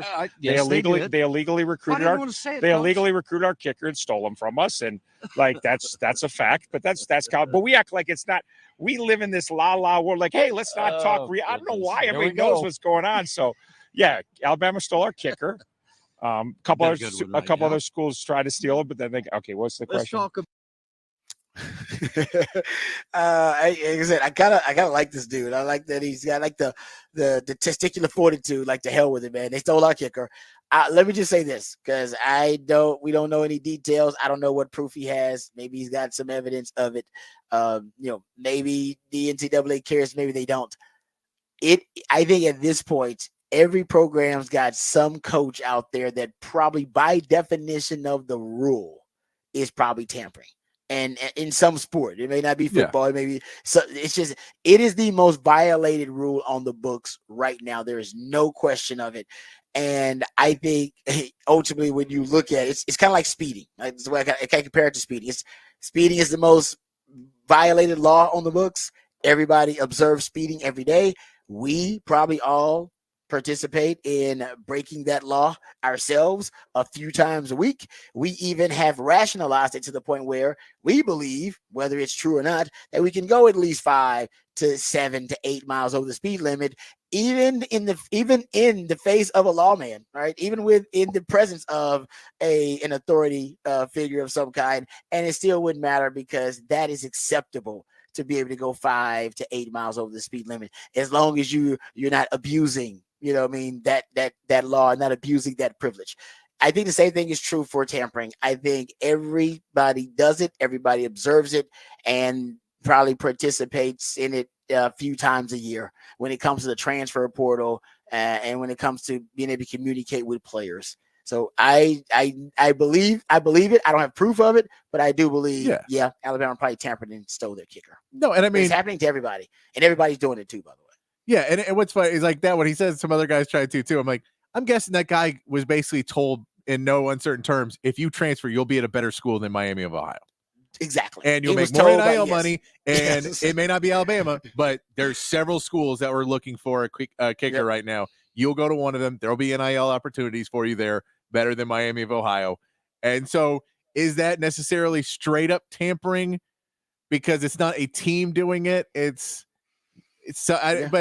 at that point, and then you look at the Miami of Ohio coach, he most likely has done it too, or has people on his staff who've done it too, because trying. It's because it's justifiable cheating. It's the thing when you watch baseball is the biggest factor of justifiable cheating, because every hitter believes every pitcher is cheating, so the hitter has to cheat to catch up and even the playing field with the pitcher, and every pitcher believes that every hitter is cheating, so they have to cheat to be able to get back within the hitter. And there's so much cheating in baseball because there's a scandal in the Little League World Series like every 3 years. And that's in Little League. That's in the Little League. It's like it starts early and then they all do. But it's justifiable because they go, well, our select team in Little League, they're cheating over there, so we have to cheat to be competitive. And that's where it's justifiable. And so that's in college football now. Well, if every other team is doing it and we're not, then we're on the back end. It's like we played the sound of sign stealing. If everybody's doing it, why are we not? Because now it's justifiable for us to cheat because everybody else is cheating, and we're just trying to level the playing field. The problem is some people go way too far on it, and they go, well, these players all these schools are literally calling up my players and offering them $600,000. So I can call up any other player and offer them that. No, you can't. You have to still find this loop around, walk, to get around it. Yeah, you're right. The way to circumvent tampering, and this is why the NBA has given up on trying to enforce it. And every now and then you'll catch a team that's just being totally blatant, or some program being blatant with it. And you even mentioned there are a couple of teams that have been punished. The Atlanta Falcons in the NFL. When Kirk Cousins signs a deal 15 minutes into it, and that's a giant deal, and like, y'all worked that out in 15 minutes? 15 minutes? So y'all didn't discuss it, didn't talk at all before the deadline period started. Yes. So the NFL literally calls it legal tampering because they know how rampant tampering is. The NBA understands because of pre-existing relationships, which is basically how you get out of any tampering allegation or charge. You'd be like, oh no, we knew each other. We talk all the time about other stuff. We're not talking about playing for his team. We're not talking about me getting to the transfer portal. We're not talking about me in free agency being courted by the team that he plays for. We're just talking about old times, and we're talking about hanging out together. Remember, even LeBron talked about how he and JJ, this is not tampering, obviously, but he and JJ Redick, although they do a podcast together, and he is now the head coach of the Lakers, they never discussed the job opening that the Lakers had for the head coaching job that he interviewed for. They never discussed it. It was like, yo, what? They never discussed it at all, really? Because that's kind of the nature of the NBA now. Like, yo, no, we tamper. We don't talk about it. It's tampering. It's rampant everywhere because the players are helping recruit, and players technically can't tamper. They, by definition, because they have a pre-existing relationship with the players, because they're players and they're peers.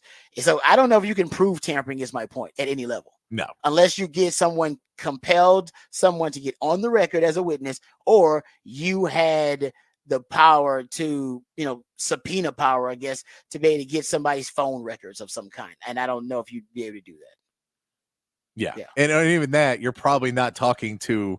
They just go, well, he was rogue. That was a rogue. That was a rogue guy. He didn't. We didn't act on our behalf. Yep. It's he went Connor Stallions on us. We didn't know. He was with us, among us, but we had no idea what the hell. Never go full Connor Stallions. Never go. Yeah, but that's another example, right? We talked about sign stealing. Everybody's sign stealing. The Travis Williams sound we played yesterday, Arkansas defensive coordinator, he essentially admits that.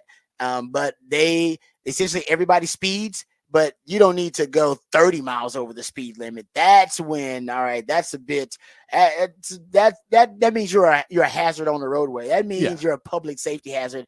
Then we need the authorities to step in and take care of that person who's abusing that law.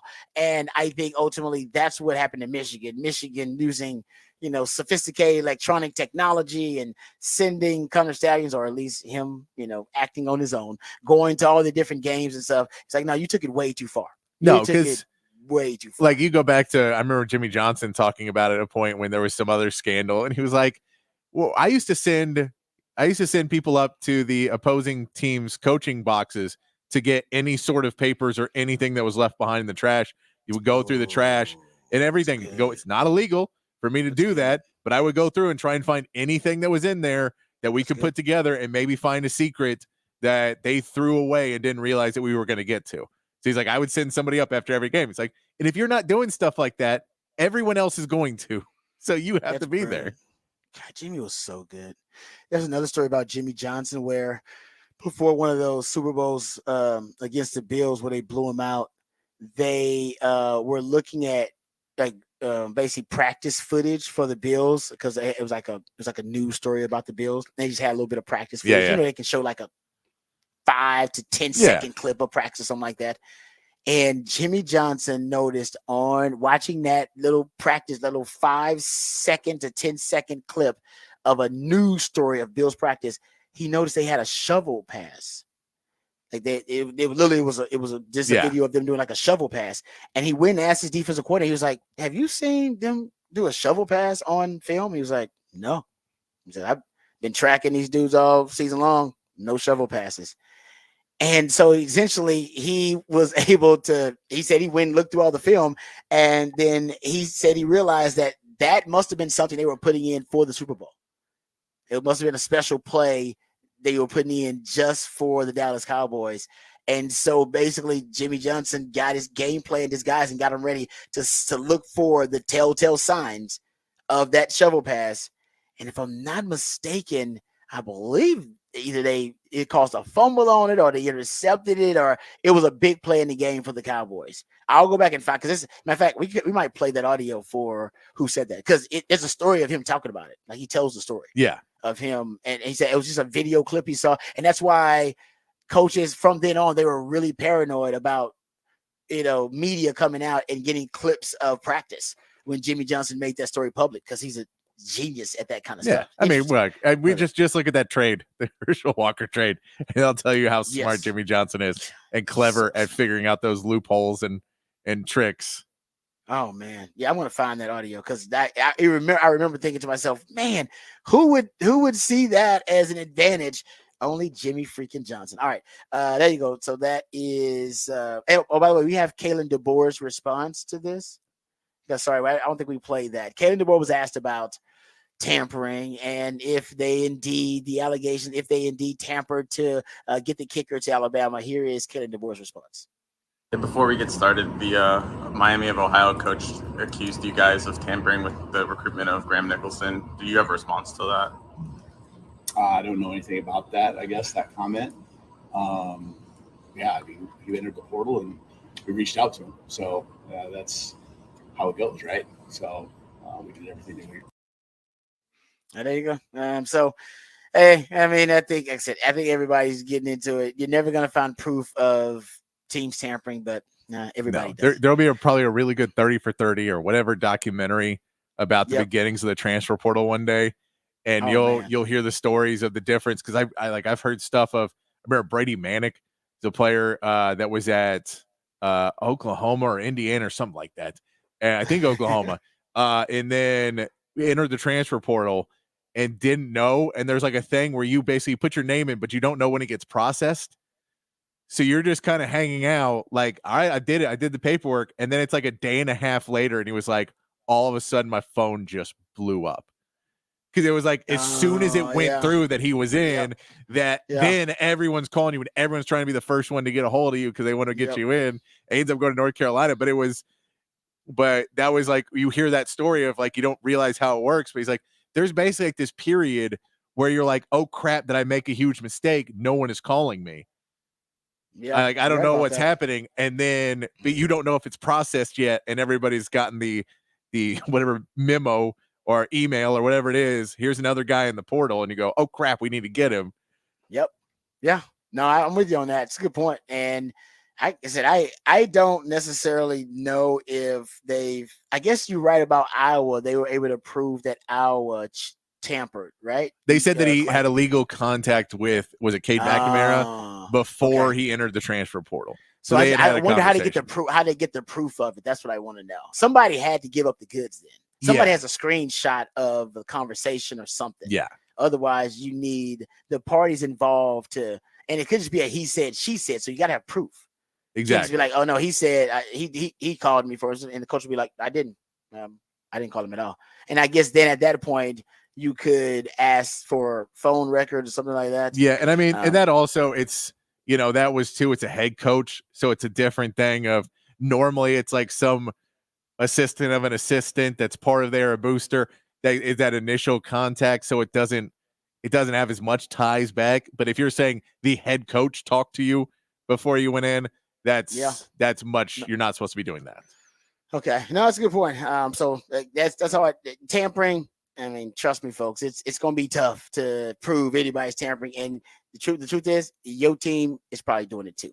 All right, let's get to our Rangers report while we got some time. The Rangers Report is brought to you by Texas Truck and Trailer. All right, time for our Rangers Report. Don't have a lot to report here because looks like the Rangers are pretty much out of playoff contention. Looks like those playoff hopes are done.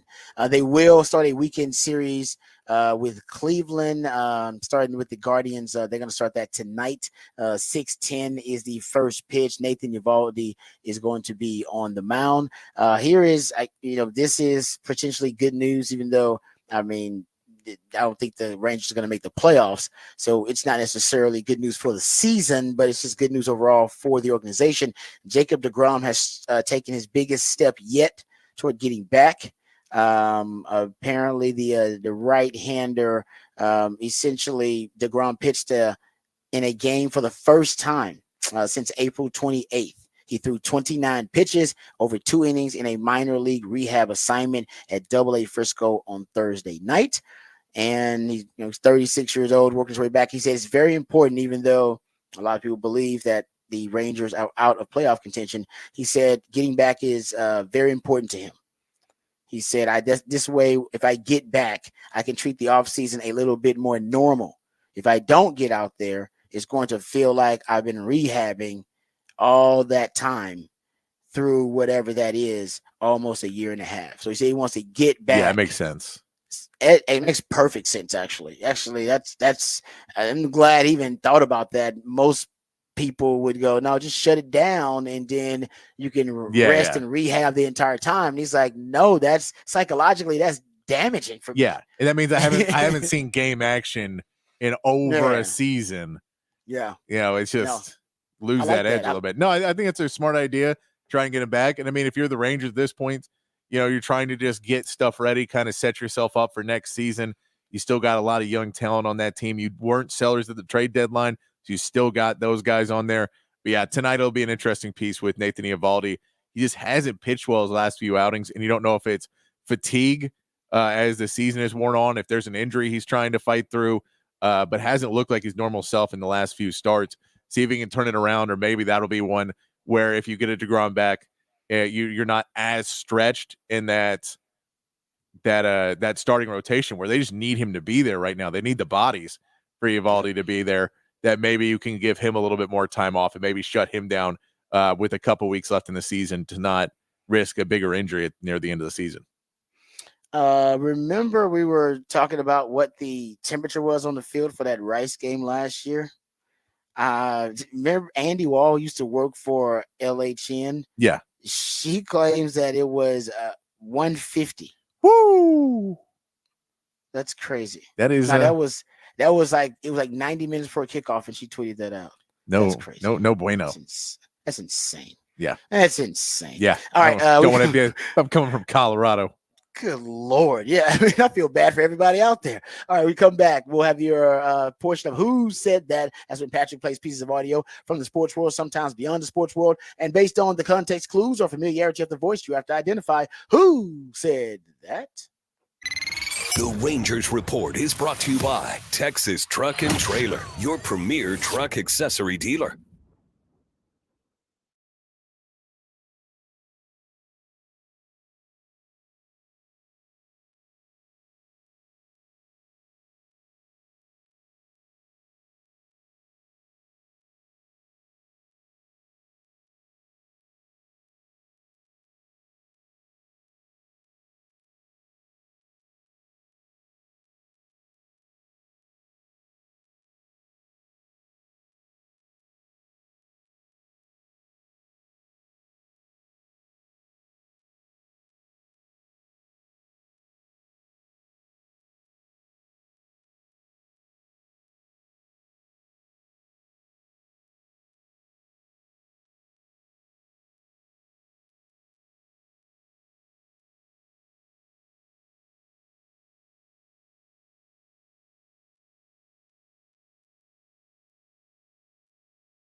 All right, welcome back to the Rodcast. It is a 512 Friday edition of the Rodcast. That's when Patrick, the Idealionaire, my co-host, he plays jams from local bands and artists, very talented human beings that you have a chance to catch live right here in the ATX. Who are we jamming right now, Patrick? This is Die Spitz, and they're playing Saturday at Hotel Vegas.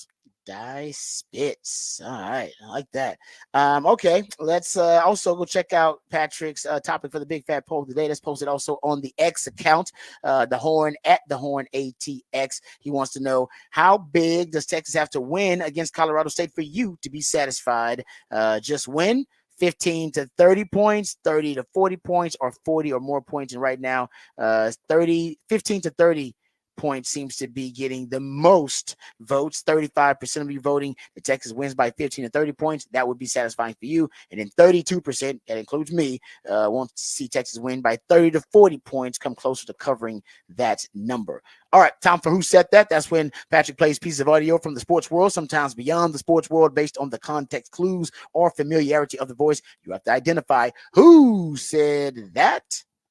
I'd gone back to the hotel and turned on ESPN, and I saw the B-roll of, Buffalo warming up. And you had Jim Kelly, Thurman Thomas, in shorts, just kind of playing around, tossing the ball around. And I looked at it and I said, that looks like the shuffle pass. And I go to my defensive coordinator, Butch Davis. I said, Butch, check the computer printouts. Has Buffalo run the shuffle pass? He went and checked everything. He said, no. He said, we looked at film the entire year. They never have run the shuffle pass. And I told Butch, I said, they're going to run the shuffle pass against us. And I said, let's start practicing against it. Sure enough, three of the biggest plays in the entire ball. We're behind early in the game. We're having a tough time because we only had 1 week to prepare for the no-huddle offense. In fact, the biggest play of the first half, we stripped Thurman Thomas on the shuffle pass. James Washington picks it up, runs it in for a score, and we're back in the ball game. Right. I don't think I've ever coached in any game, college or pro, in a big game where I was as confident as what I was in that game. Jimmy freaking Johnson. Isn't that amazing? So it wasn't even, I thought it was like a practice. No, it was just them hanging out, just three guys out there just, working the technique. And he's like, that looks like a shovel pass. And then from then on, Jimmy Johnson's genius takes over. And think about it, he's telling you they don't win the Super Bowl because they had three big plays off of that play. It was going to be the tendency breaker for Buffalo. It was one of their teams because they hadn't run it all year. It's like, yo, we're gonna surprise them with this. Nope, they were ready for it. Oh, that is the most Buffalo thing to happen. Hey, why did you win a Super Bowl 1 year? Oh, they showed us 7 seconds of our football team doing a thing, and they picked the 7 seconds that were the worst possible. What are the odds of Jimmy Johnson watching that news clip at that time, just hanging out? He could have been watching film, anything. Like, now I'm just gonna watch some news. And just seeing that, like you said, he could have ducked away and went to the bathroom in that 7 seconds. No, he was watching it at that time.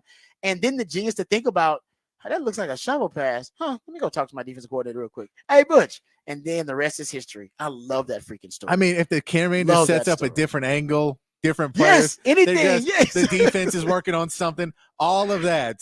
History is different. Yes. But no, Jerry, that was Jimmy Johnson got lucky, and the Buffalo Bills just getting it on him again. That's like Buffalo and Detroit. That's who that would have happened to. I agree. That sounds like those organizations. Detroit would have been the guy behind him would have just crumpled over in that 7 seconds. Like, I think they're starting. Quarterbacks hurt. Oh man, that's brutal right there. I'm sorry if you are a fan of Buffalo, because that's probably hard to hear. All right, I'm sorry you're a fan of Buffalo for a lot of reasons. I'm sorry. Hey, as a Houston football fan, I'm sorry. I was gonna say we ain't got room to talk because we got a pretty tragic history ourselves. Yes, no doubt. All right. Thanks, Patrick, for all you do, brother. Great job as always. Remember, folks out there listening, we appreciate you. Remember, the revolution will not be televised. We'll be talking about it right here on the Rodcast. We love you guys. We mean that. Take care of yourselves, but more importantly, take care of each other. Have a great weekend. Enjoy it. Football is back, baby. Until next time, hook 'em horns and peace.